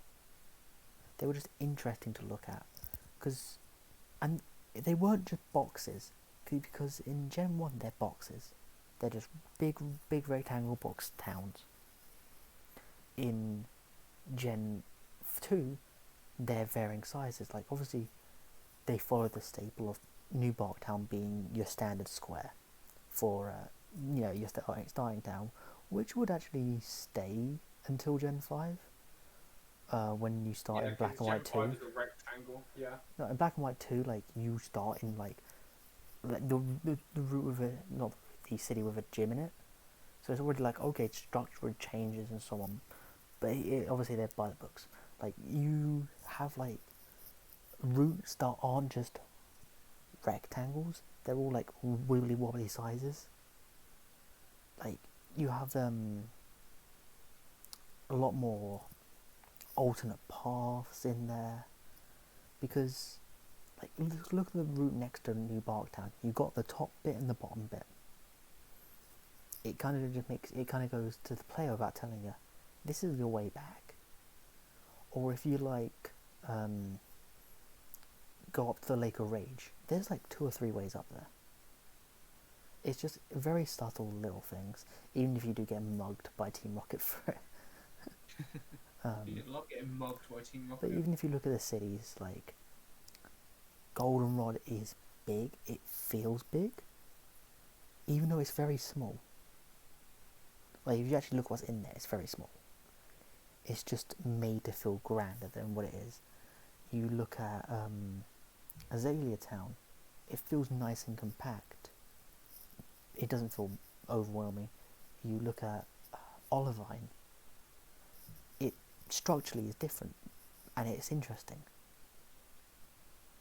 Where the only two in Gen 1 I would argue felt memorable to look at were Vermilion and Celadon.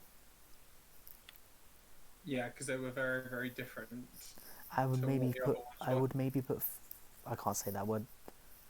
What's the one with Koga in again? Sorry, I can't say it. Fuchsia. Fuchsia a little bit as well, but like Fuchsia's memorable because of the Safari Zone more than anything else. Yeah, and like you just look at all of those, they're all very varying sizes. So each area feels different to each other, and that's fantastic. It makes it feel like you're actually going through a region rather than RPG Maker. That's true. And even when you get to Kanto, they obviously did gut some of it for memory stuff, because like things like Viridian Forest, fine, but they also changed up minor things, minor paths around Kanto, changed up cities a bit, to the point where it felt different. Each city felt a bit more distinct, and that was the kind of, you could see the advancements there, and that's just in the graphical and design element of the world.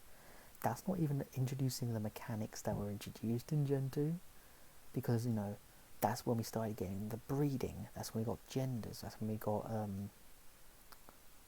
a lot of like more little things. Like were IVs in that game, or was that Gen 3? No, in Gen 2 it still uses DBs. Okay, Yeah. those are Gen 3 then. Okay. Yeah, basically the biggest battle changes all come in Gen 3. Gen 2, mainly the one thing it did is it patched all the bugs from Gen 1. Other than that, it's basically the same. Yeah, and then obviously they balanced it a little bit with just types. Well, yeah, they added in steel types and dark types and gave Ghost an actual move to do stuff with. Yeah. And it felt. Well, it didn't make it special. It's still physical. Yeah. Again, it was steps in the right direction. When Snorlax is a better Shadow Ball user than Gengar. Until Gen 4. Yeah, Alright, I didn't ask this for Gen. Go on. Oh, sorry. I was just saying Snorlax is the boy. Mm-hmm. How are you gonna Snorlax? Snorlax is actually the best Pokemon in Gen 2, competitively. Really? That's crazy. Snorlax, basically, Sleep Talk is what makes Gen 2 Gen 2. Because in Gen 2, when you use Sleep Talk and it gets Rest again, it just uses Rest again. In every other gen after it, it doesn't do that. Because of Gen 2. Oh, okay. So, I didn't ask this for Gen 1, but which starter is your favourite of the three? For Gen 1? Mm-hmm. That's a hard question. I like all of them, but I think Squirtle's my favorite. I'm part of the Squirtle squad. Mm-hmm. Fair enough. I kind of probably gonna have to say Charizard, because that's the one I always end up using. Even though I like them all kind of equally, they're not my favorite generation for starters.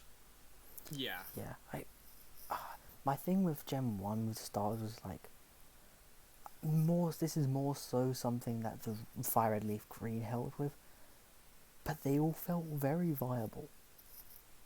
Yeah. Because obviously, like, okay, I'll use Fire Red Leaf Green out of the way and say that obviously in that one, it's pretty blatant type-wise that Bulbasaur's good for the first two, Squirtle's good for the first, and that head start is really nice and comforting to build your team with, because you don't have to worry about the first gym, or first two gyms. And with Charmander, you get Metal Claw, which that's a super effective move. Go ham. And also it's the only game where you can get Metal Claw. Is it really? That's strange. It's the only game where Charmander can get Metal Claw is in Fire Red and Leaf Green. It's actually really cool. That's obviously an absolutely intentional design thing then. Yeah. For it to literally just be there to beat the first boss. It is there to beat the first boss. Yeah, and so I would say for me, it would be Charmander, just because I like fire types really. But for Gen 2, it was a lot less hard for me to decide. It was just it's always been Cyndaquil from the get-go for me. I've just always loved using Typhlosion. It was really cool. Yeah. Like, what ones have you chosen? Well, which one was your, like, preferred? What, in terms of using them? Mm-hmm. No, I've chosen all of them, but they all basically play exactly the same way throughout Gen 1. Mm-hmm. There's no real difference in a lot of cases with them. Yeah. What about Gen 2? Gen 2, the only two I've really used to completion are Meganium and Typhlosion. Okay, I'm surprised you used Meganium. Meganium is my favourite for use, but not because I like Meganium, but because picking Chikorita makes Gen 2 harder. Yeah. That's true. Because Picking Chikorita makes Gen 2 really hard, and it's really, really fun. Especially when you're trying to do like challenge runs and stuff, always pick Chikorita. Trust me, it makes it so much more fun because you're like, I'm bodied instantly. Yeah, I chose literally like my design like for Cyndaquil, and this line is literally from the design of Cyndaquil. I do like the fact that like the only thing with Cyndaquil is that Cyndaquil gets longer, and then he just stands up and gets longer again. Which is a shame when you get to good old Gen 6 onwards, where he looks so bland in this sprite. Yeah, he's basically just an erection, just waiting to happen, and then Please don't say you that get with Pokemon. Bayleaf, which is like, yo, let me like go from this little bud to a slightly bloomed flower to a fully bloomed flower, and then like you get Totodile that goes to the weird crocodile with the massive jaw, and then the freaking hench crocodile afterwards. Yeah. Because to be fair, Feraligatr is a unit of a Pokemon. It is, and that's the one they're using Feraligatr this. is an absolute unit. Whenever I used to watch Worcester or whoever it was doing Gen 2 speed runs, it was always like using Feraligatr in like return or something. So the reason why they picked Totodile is because of Rage for beginning game, and then because just the move pool of the water type works for the whole run. Mm-hmm. Because of moves like Ice.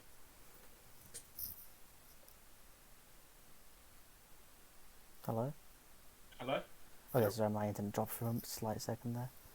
Rip internet. Yeah, it didn't go down stream, unfortunately, but like, I feel like Gen 2 gave how a better difficulty curve than Gen 1 had. It was very weird to see like a gym leader so early on in Gen 2, with like what's his name? Faulkner, is it? Yeah, Faulkner. I don't know how to pronounce it for some of these names. Where he was like a level 14, level 12ish, around that. He is level 14 in Heart Gold Soul Silver. I think he's at level 11 in Gen 2. Yeah, it's very. Right. He's very much and in original Gen 2, Sprout Tower is optional. Mm-hmm. Yep. Which makes him even harder if you pick Chikorita. Yeah, because he's an immediate like type disadvantage. But that's the same thing with Chikorita for the second gym as well, actually. It's the same with Chikorita for the second gym. It's the same with Chikorita for the ice type. Yep, it's the same. Like Chikorita gets bodied by all of Johto, then you get the Kanto, and you're like, "Yo, Chikorita though." Yep, basically, it's the long-term gain. Yeah. Yeah, and you like the thing I actually didn't really mention much in Gen 1 bit is basically gyms are puzzles, and obviously you have the puzzle element, the RPG element, which is the battles. But the puzzles in Gen 1 were non-existent, really. The only real puzzle, technically, was Surge's gym, but that was just a guessing game. Yeah, that one's a bit dodgy. That one was very dodgy. Yeah. Because it was very much like, it's next to me. Maybe. No, it's... So, after the first switch, the second switch spawns in any of the adjacent ones by one, and it can only be up, down, left, right. Mhm. Which means that you have a 1 in 16, and then a 1 in 4, and it can also be the same bin twice. Really? Yes. I find that very dodgy. Yeah. Basically, when you press the bin, it then re-rolls it. It could be the same bin or one of the ones next to it. Hmm. Yeah, and like obviously, Koga's wasn't a puzzle. It was, can you actually see the screen? Yeah. Well, in Gen 1, the invisible walls have darker tiles on them. Yeah, the little pixels. Yeah, you can notice. Yeah, the little dark pixel lines. Yeah, whereas in The like ones that you can't walk through. Gen 3, like, because of how, like, I know a little bit of how Gen 3 is programmed because I used to do some like ROM hacking stuff, where you could literally in Gen 3 you could put the same texture but you just place a certain script over it that goes, this is not walkable. Yeah. That's all it did. So it kind of helped that. But like the only other one is Sabrina's one, and that's just a memorization. Yeah. They weren't very engaging, and Gen 2's were slightly better, but not much better, I felt. They're basically the same. They improved a couple of them in the remakes, but they're all basically the same. Yeah, because if you look at like solely the Gen 2 versions here, like Faulkner's is what we'll come to expect from your first gym, because it's your tutorial. Where you get to walk to the gym leader. It's basically you get the 2 fights gym leader kind of thing. Whereas Bugsy's they started teaching you about HMs in these a bit more than the other games. So these games kind of force you to learn HMs in the gyms, which is a nice little thing. Because obviously, Bugsy's one, you literally go in there and go, okay, I've got to get around these trainers. So you learn the pathways and things. It's very subtle. Whitney's gym is very much is just learning. is just very generic and so on. And the one for Morty is just pretty much just following a path, which I actually did find that one quite interesting. Because it's just like, as a kid, it's just like, oh my god, this is crazy. Walking on nothing. Walking on nothing. But then we ain't walking on sunshine anymore. Yeah, but then I feel like some of these good changes where they're going in the right direction with, like, using boulders and Claire's and so on, and the ice puzzle, the ice one where you go around the puzzle area to try and get to the gym leader. I love that. I love those ones because I don't know, they're a little thrill. But then you get that kind of removed when you have something like Olivines, which is where the gym is not a gym. The gym is that lighthouse. Really. Just because I think it is probably just them trying to just get the game ticked for the gym leaders.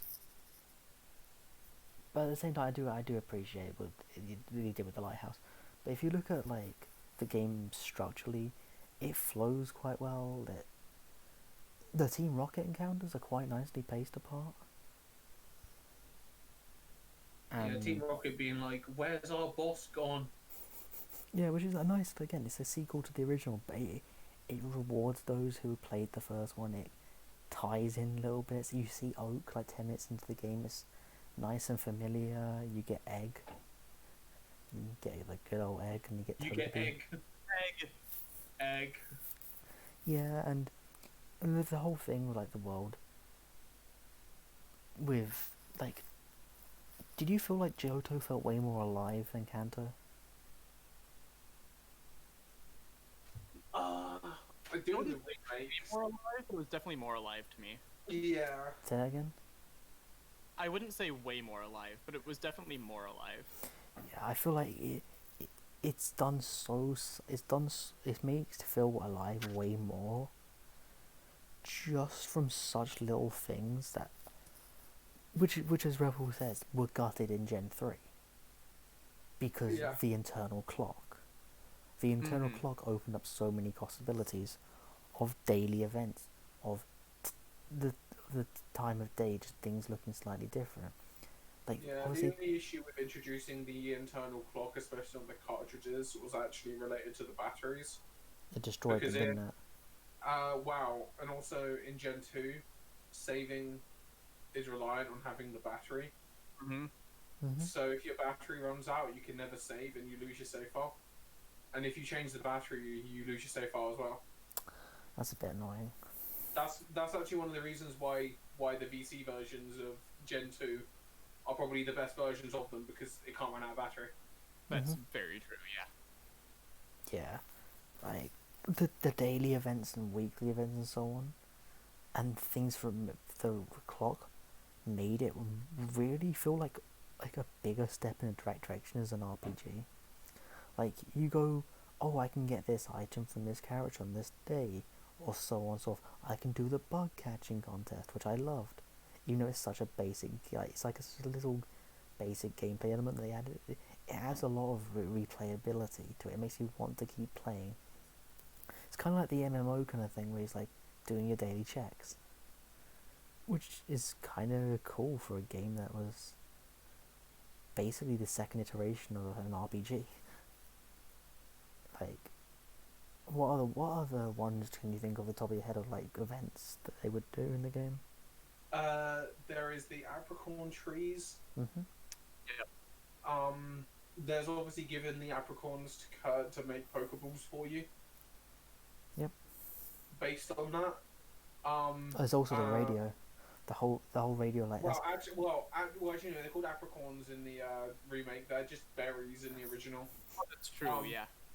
But yeah, the you got berry Blizzard trees. Berry like that. There's the radio. The radio changes daily. Yeah, and it's like these minor little things make the game feel a lot more alive. Like it's still like nowhere near the level that RPGs were actually reaching at the time with feeling alive. Just in general, because obviously this is a Game Boy handheld versus a Yeah. living, breathing PS1 game. Because the PS1 at this point was the home of all the big RPGs for the Final Fantasies and so on. But like you Yeah. look at this and it's just like, wow. For a handheld, this is setting the trend of what you want. And That's true. story wise, it's still mostly by the books. It's the childhood fantasy, but it is a lot more. It's slightly more ambitious with actually kind of tying in a plot a little bit of like Team Rocket. It isn't anything special, I feel, but it's still relatively enjoyable. And similarly to one, they had a good rival who actually had a who they actually went and bothered to give a character arc to this time. Yeah. I can't remember his name, but the redhead guy is Silver. I think his name is. I think Was it? his name is Silver. Yeah. Yeah, I'm pretty sure his name's Silver because the main character is called Ethan in Gen 2. Oh, is it? Okay. I thought. Yeah, the main. Well, no, it's either Gold or Ethan. Yeah, I thought Ethan was the Gen 4 name. Yeah, I think Gen 4. I think the Gen 4 name was Ethan by default. No, Gen 4's Lucas, I think. Oh No, no, no, for no. Hogwarts or Silver. Soul Silver. Yeah. Yeah, Hogwarts or Silver, it's Ethan. I think they like renamed him in that. Yeah, but yeah, Silver starts off as just like this jerk that like steals a Pokemon and runs off. Mm. And then, especially if you, annoyingly, they never actually released the event that shows you the end of his character arc. The Gen 4. Oh yeah, Yeah. that was fantastic. I loved that. Yeah, and you have to watch a YouTube video of it or use a hacking device to see it. Mm-hmm. But yeah, his kind of arc of realizing that he'll never beat you by doing everything because he hates everyone is probably one of the most human character arcs the Pokemon have done. Mm-hmm. Because especially when you get to like Hugh in Gen 5, his character arc is basically I hate them because they took my sister's cat Pokemon. I hate you. Yeah, like I'll admit, he's just a very okay by the books rival. kind of thing. But then Silver is just good throughout the whole game. And what I like with Silver is he's not actually there as often as you think he is. He only Yeah. appears like 3 or 4 times, if I remember correctly. Yeah, like times I think. But he always appears at the right times. Yeah. Yeah. Because Yeah. my favorite ones is when you're actually doing the goldenrod radio tower stuff, and you go underground for the switches for that puzzle, which for the life of me I've always struggled on, because just visual cues, and you struggle through it. You go, God damn, I do not want to do that again. And who decides to pop up? It's kind of lovely. It's our boy. Yeah, and like they just slowly, like, they even have him, like, was it, I think Lance talks to him at some point about his... Yes, he does. Lance talks to him about like stopping being like he is, Yeah. and he's like, "I don't like you, Lance." Yeah, and then you actually get I wish I was joking. That's just basically what he says. It is, yeah. And one of the more subtle things they do, which is such a very sweet thing they do story-wise, is he gets a crowbat, which, you can only get from Max Happiness, which I'm like, okay, that's actually a character arc, which is such a subtle thing you don't pick up on. It's nice. And I genuinely think it showed that Pokemon was genuinely heading in just only upwards. It was only going upwards at this point.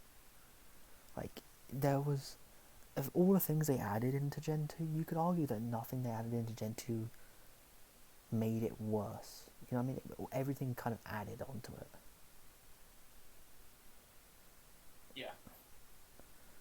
Everything in Gen 2 worked, and the reason why it worked is just because they actually genuinely thought that Gen 2 was the end of the series as well. Which is why it's a sequel. Because they it wasn't going to be Gen 1, Gen 2, Gen 3. No, it was Pokemon 1, Pokemon 2, the end. Yeah. And obviously it sold like a train. I don't think we need to know how the series is alive if it didn't sell. Like, but the thing is just that everything points towards like a finale in this one, because you're learning about the world, because the game does a really good job of like making the dialogue especially like really nice, and just no annoying trainers. Like, in dialogue I still love my Rattata guy, which is the ultimate meme. Good old youngster Joey. I love the Red Matters. But it's just like, you always get to a new city and you learn little things about it. It just, these subtle things made it feel very much alive. And this is probably where I kind of started liking Pokemon music. Because, like, right now I'm thinking of the Goldenrod theme in my head. And I'm like, oh, it's lovely. And I think it's genuinely just, okay, it's just showing how creative you can be with restraints. Yeah, because there's so many memorable songs from Gen 1 and 2, which only became better when they remade them with the remakes. Absolutely. And the only complaint I would really say of Gen 2, and this is partly to the region, the cave, I believe it's called Dark Cave. Yes. That is a very unnecessary cave. The only reason why Dark Cave is there is so you can catch Wobbuffet. Yeah, this is the one that's next to what's the name of it called? The one where Faulkner is again. Sorry, I forget the name. It's very on the tip of my tongue. What city? The one where the first gym is. I don't remember off the top of my head. Give me a second. I'll look it up because Yeah. I've ranked on it as well. Yeah, it's very Violet. Violet, of course. Yeah, like, it was just very bit random, because I think that's the thing that Gen 2 is lacking is actually dungeons. Hmm. Yeah, well, all the dungeons that are there in Gen 2 are Optional, really. optional. Except for Ice Cave. Yeah, even like Mount Mortar is like optional, even though it Yeah. gives you Tyrogue, which lets you which gives you access to And like Ice Cave isn't optional, but it's really short, so it's practically optional. Which is a shame, because that's partially why I think Johto fell a little bit short, I think. Because you would just walk from route to route, and that's not necessarily bad. Because you still have like rocket hideouts and things to do. It's just it made the journey of going from badge 1 to 8 a lot quicker, which is something that the remake actually did remedy a bit by forcing you down a few of them. It forced you into the Whirl Islands or the tower, depending on which version you got. But then that's also to the benefit. You can make an argument that with all these optional things, it does enhance the experience of it by basically let you figure it out. Because, you know, one of the optional things in the game is the burnt tower. And therein lies the legendary trio, which became, which began the wonderful yet irritating trend of roaming legendaries. Yep. Now, which one of the trio is your favorite? Suicune was always dude. Yeah, I do like Suicune as well. Yeah, I would argue, I believe that's probably because of the movie. Yeah. I liked Suicune before the movie, but I was also terrified of Entei because of the movie. Oh, from the Spell of an Unknown one, yeah. Okay, I've always found that Raikou has that like smug face. I'm like, I want to punch you. I do not promote animal violence. I just want to say, just like it has a smug face. It's just like I don't like you. But like, Yeah. this is also where we haven't mentioned this yet. This is where like one of the fabled things were shown. It's like where on the overworld, Pokemon sprites were a lot more pronounced. They were a lot more individualized. When you'd go to Moo Moo Farm, you'd have the generic cow type kind of like model, whereas in Gen 1 it was a lot less. It was a lot more basic. And the other thing we didn't mention in Gen 1, which is a minor thing, but it's a lovely thing for an RPG thing, because the thing with RPGs is parties make it, and you have Pikachu following you in Gen 1, which is lovely. It was obviously a reference to the anime, because it wouldn't return again till Hard Gold Soul Silver, and it's a love it or hate it feature, I feel, because it adds nothing, but at the same time it's very sweet.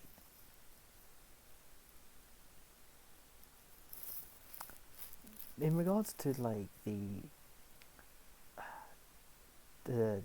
Elite Four in Gen 2, I feel like that was really nice because it helped to solidify the sequel idea of the game and the continuity, having gone through Johto. Because you go through Johto, you start hearing like little things of like all this stuff with like advancements through Johto. You hear about obviously that this 10-year-old beat Giovanni 3 years ago. So you as a player start to go, if you play John, you're like, hey, that's me. Which is kind of funny. But then you get to the Elite Four and you see he's not there. because Yeah. because it's the only game, it's the only Pokemon game which does actually canonize the player. Because every other game, if there's been a remote sequel to it, the player doesn't exist. Whereas this one, you get to the Elite Four, you don't have a rival to fight this time. You know you have a feeling it's gonna be Lance because it has the classic Pokemon case of you meet the champion. It's very, very blatant that it's the champion. Because like you look at like Gen 3, Gen 4, Gen 6, Gen 8, where you just randomly meet the champion and then they're just like, hey, I'm you know the meme of like the anime character who is the main character kind of thing?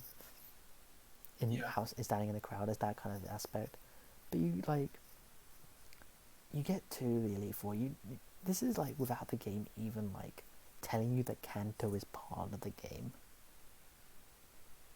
And you get there and beat the Elite Four and it's like, cool, game over.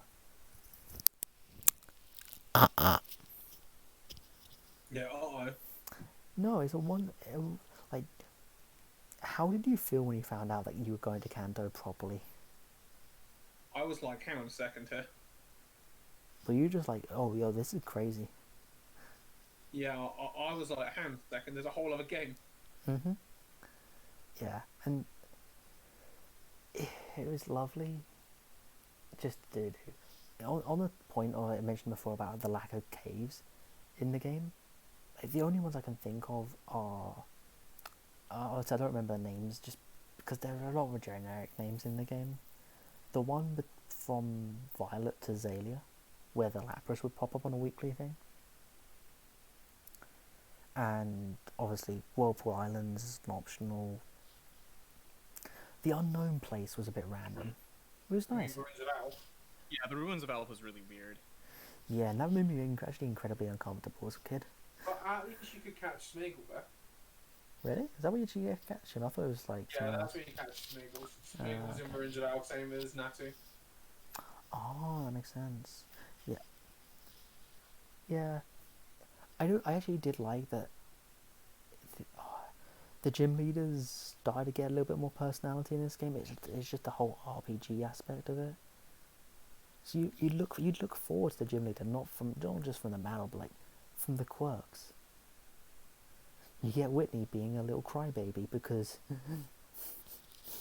you beat her.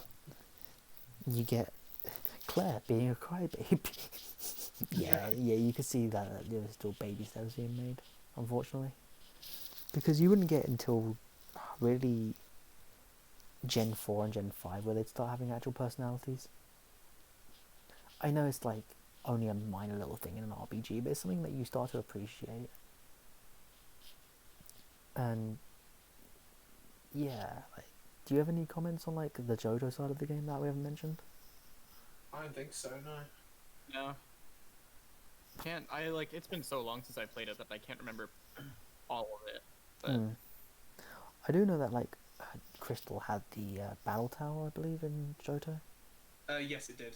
yeah. Which is kind of cool because that kind of set the precedent. It set the whole precedent for Gen 2 to 5 of post game, which, as you may kind of blatantly tell, was not mentioned in Gen 1 because it doesn't exist outside of Cerulean Cave. Because I was gonna say post game. because obviously Gen 1 was your first RPG, and it's like, well, yours in Game Freaks, and it's just like, okay, you beat the game.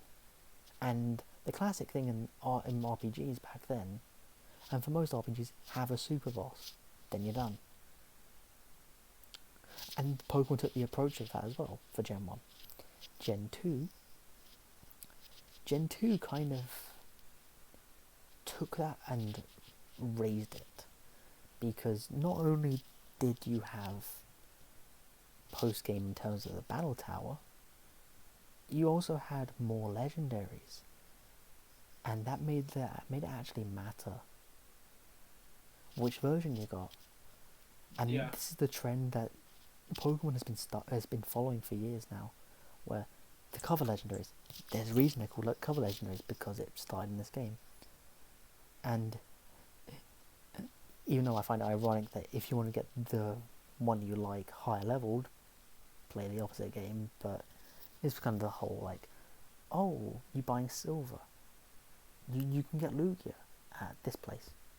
The game just tells you when you beat the radio tower, hey, there's this item, which is basically the unlock code for the Pokemon, which is cool. And it's just like, it's side content, but not pressuring you to do it. You don't need to do it. It's just nice, and it lengthens the playtime of it quite nicely. Because 250 Pokemon is a good amount, to be honest. It's a good solid Pokedex, even if you had to transfer quite a few from Gen 1, I believe. It was very selective. Yeah. Though you could catch nearly every Pokemon outside of like the legendary birds of Mewtwo. Which was something they absolutely remedied in Gen 4, which was indicating that it was which was a memory capacity. Yeah. Because there's so many Pokemon, even though I would argue that Gen 2's actual dex, while it has some of my favourites, as an overall kind of thing, is kind of underwhelming. What would you two say on that? I'm fine with the range of Pokemon available in Gen 2. I think it was just enough to be different, but not too many to be overwhelming. Yeah. Okay, like, because honestly, like, two of my favourite Pokemon are from Gen 2. Like, obviously, Cyndaquil, so three. Cyndaquil, Umbreon, Tyranitar. They're all Gen 2. But then, there's a lot of Gen 2 Pokemon which are kind of forgettable. In a way, like, to the point where people don't think they're Gen 2 Pokemon. Armory. That was the exact case in point. Yes. Slugma as well. Slugma is one I thought was a Gen 3 Pokemon for the longest time. Really? I forget that one all the time, but I keep thinking it's Gen 3. Yeah, it's Gen 2, but you can only catch it in one place in Gen 2. Oh, yeah. Yeah, Gen 2, because of Gen 2 not having many new Pokemon, it was obviously like 90 odd. And because it was obviously up to 255 in general, overall, wasn't it? I forget the number exact. It's because I just remember Gen 3 being 386. But,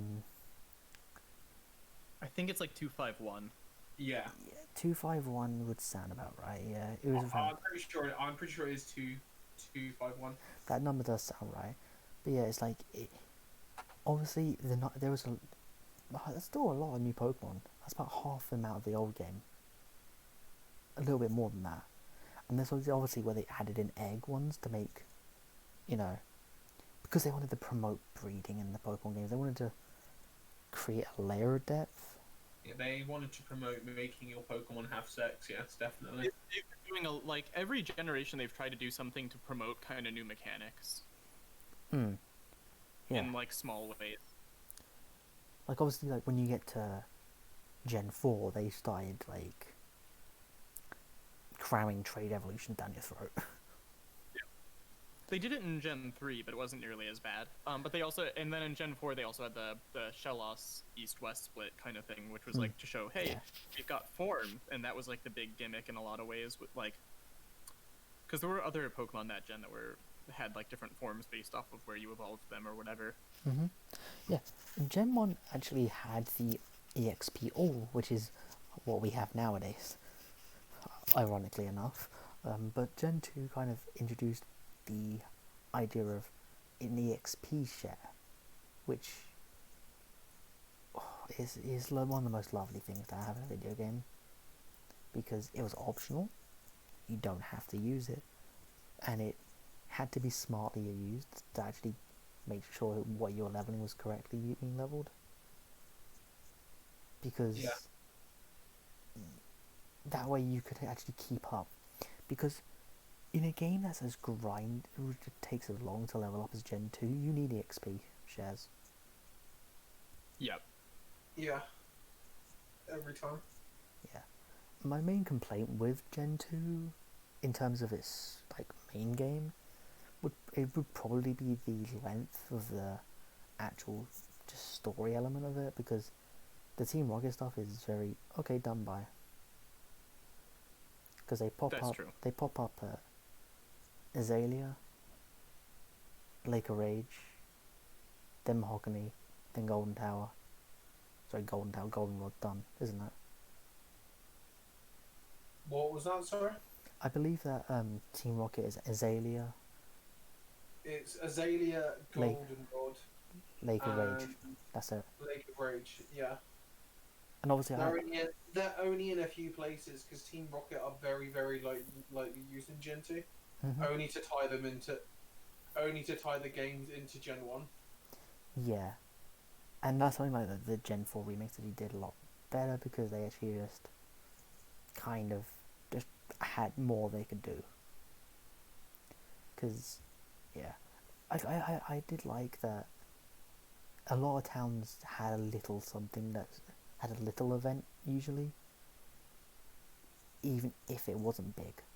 And Crystal actually kind of pushed us through the roof with I can't say his name, Usain. Yeah. Where even, let's say, Cianwood, I don't know how to pronounce it. You had a sweeping event there. You basically said it right there. Okay. You have an event there which made it have it proper. Equity. Yeah, because finally had this because Crystal takes Suicune from being another roaming legendary and makes it a static one that you don't get until Kanto. Mm-hmm. And it builds an entire arc around it rather than it just being there. And there was another one that was very much heavily based off the anime because of the movie. Yeah. Which is, again, a trend that stopped after Gen 2. Because the anime really diverged a lot more when it got to Gen 3 on that aspect. Yeah. We took a little, like I said, the next time it would... different towns and everything in the anime, they stopped giving any form of crap. Yeah. The only time they would actually tie it in, if anything like that, gameplay-wise, was literally the Z moves, like we mentioned earlier. But, like, so yeah, that's enough really on, like, Johto. Good job. Yeah, it happens. We've been talking about Johto and Kanto a lot, so let's talk about Kanto one more time. Kanto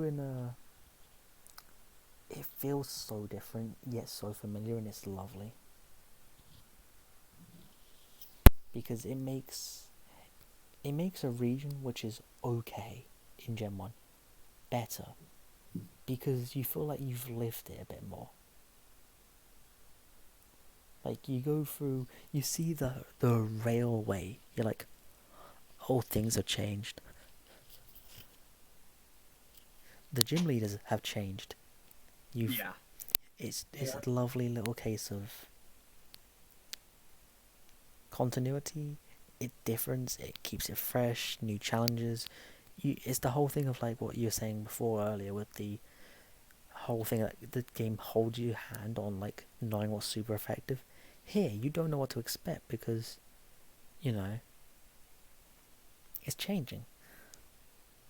Which is something that wouldn't pop up again till Black and White 2.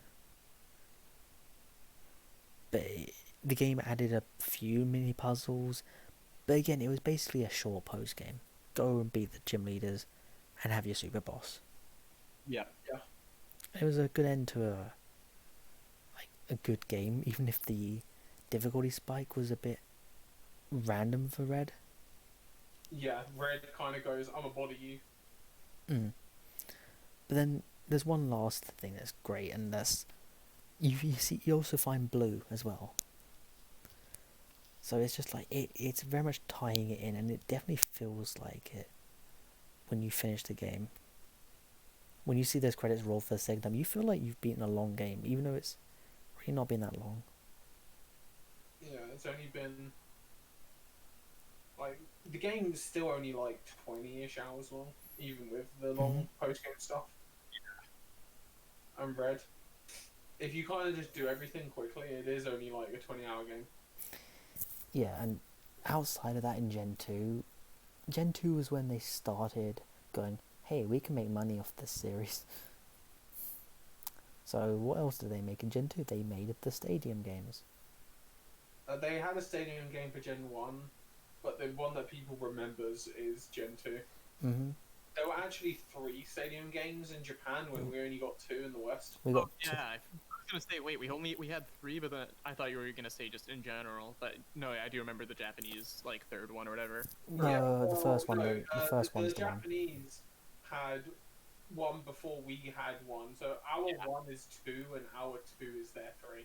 Yeah. Yeah, and I've honestly never played them, but they basically gave the dream of the 3D battle simulator that we all hoped Pokemon would become. Yeah, and one of the main things that they did was they actually fixed a lot of bugs with the GBA games. Mm-hmm. And they battle mechanics the same. Mm-hmm. And they added the whole thing, which Pokemon Box had it as well, where you could play it on the home console, which was the tease we would have for many, many years. We're still waiting for the home console versions of Gen 2, right? Let's go Gen 2, right? Yeah, that one kind of upset me earlier this year when they baited it.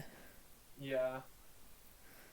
Yeah. I mean, I'm fine with Pokemon Snap, but you know, it would have been nice to have Let's Go. I think there was also like Puzzle League and the TCG game. Oh yeah, there were. The TCG is wildly different to what it is now, I feel. Very. Yes, it is. The first TCG game was so weird. Hmm. It was very confusing as well, from what I remember. Yeah. Yeah, and I genuinely feel like this is what we'll probably get onto next week, is like Gen 2 was just a constant like upward scale.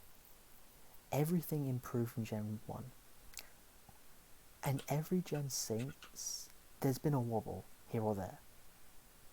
Gen 3, we don't need to mention that like there's a lot of changes to modernize the battle system at the cost of the side content. And then Gen 4 is the growing pains of the new engine. Gen 5 is the introduction of story.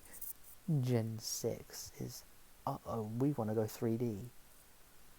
Gen 7 is, we're running out of ideas. We don't want gyms, but we're going to put gyms in anyway. Gen 8, let's nuke that Pokedex. Yeah. But yeah, I mean, it's going to be very interesting to see, like, looking at Gen 3. Because if you actually look at on the surface, Gen 3 is when Pokemon had its second explosion of popularity, because not only do you have the Ruby, Sapphire, Emerald, you also have your first set of remakes of Violet Leaf Green. You have Colosseum XD, you have Channel, you have the start of the Mystery Dungeon games, and I feel like I am missing one other thing, but you also obviously just had a lot of you had one of the longest animes of Pokemon, and it came at a very strange time, because obviously the GBA was just kind of there as the RPG machine, and I look forward to actually looking into that one, because I feel like there's going to be a lot to talk about Gen 3. Yeah. Yeah. I think that's a good place to stop here, to be honest. I think so too. Yeah, so thanks for joining us, Abandoned Rebel. It's been a good one. Thank you. It's over, guys. We have the high ground. Over, boys. I have dank memes. Don't try it. But thank you for watching. Shout out to Abandon. Can you tell me your Twitch name again, please? Which name? Abandon the Myriad? Yep. So if you want to follow Abandon on Twitter, it's at snarkytrad, SNARKYTRAD. And yeah, what do you normally stream? I've been streaming a lot of different stuff lately on Twitch. Lately I've been doing Hollow Knight and Tetris. Yeah, and Rebel. Tetris Grand Finals. Oh, Rebel here is regular, and he streams a lot of BBS. Sometimes, currently on Yakuza, and you'll be back to Spider-Man when PS5 comes out. And Spider-Man. Yep. Spider-Mans.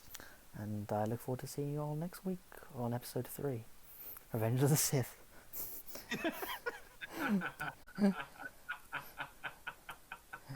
Join my Discord if you want to. Take care all.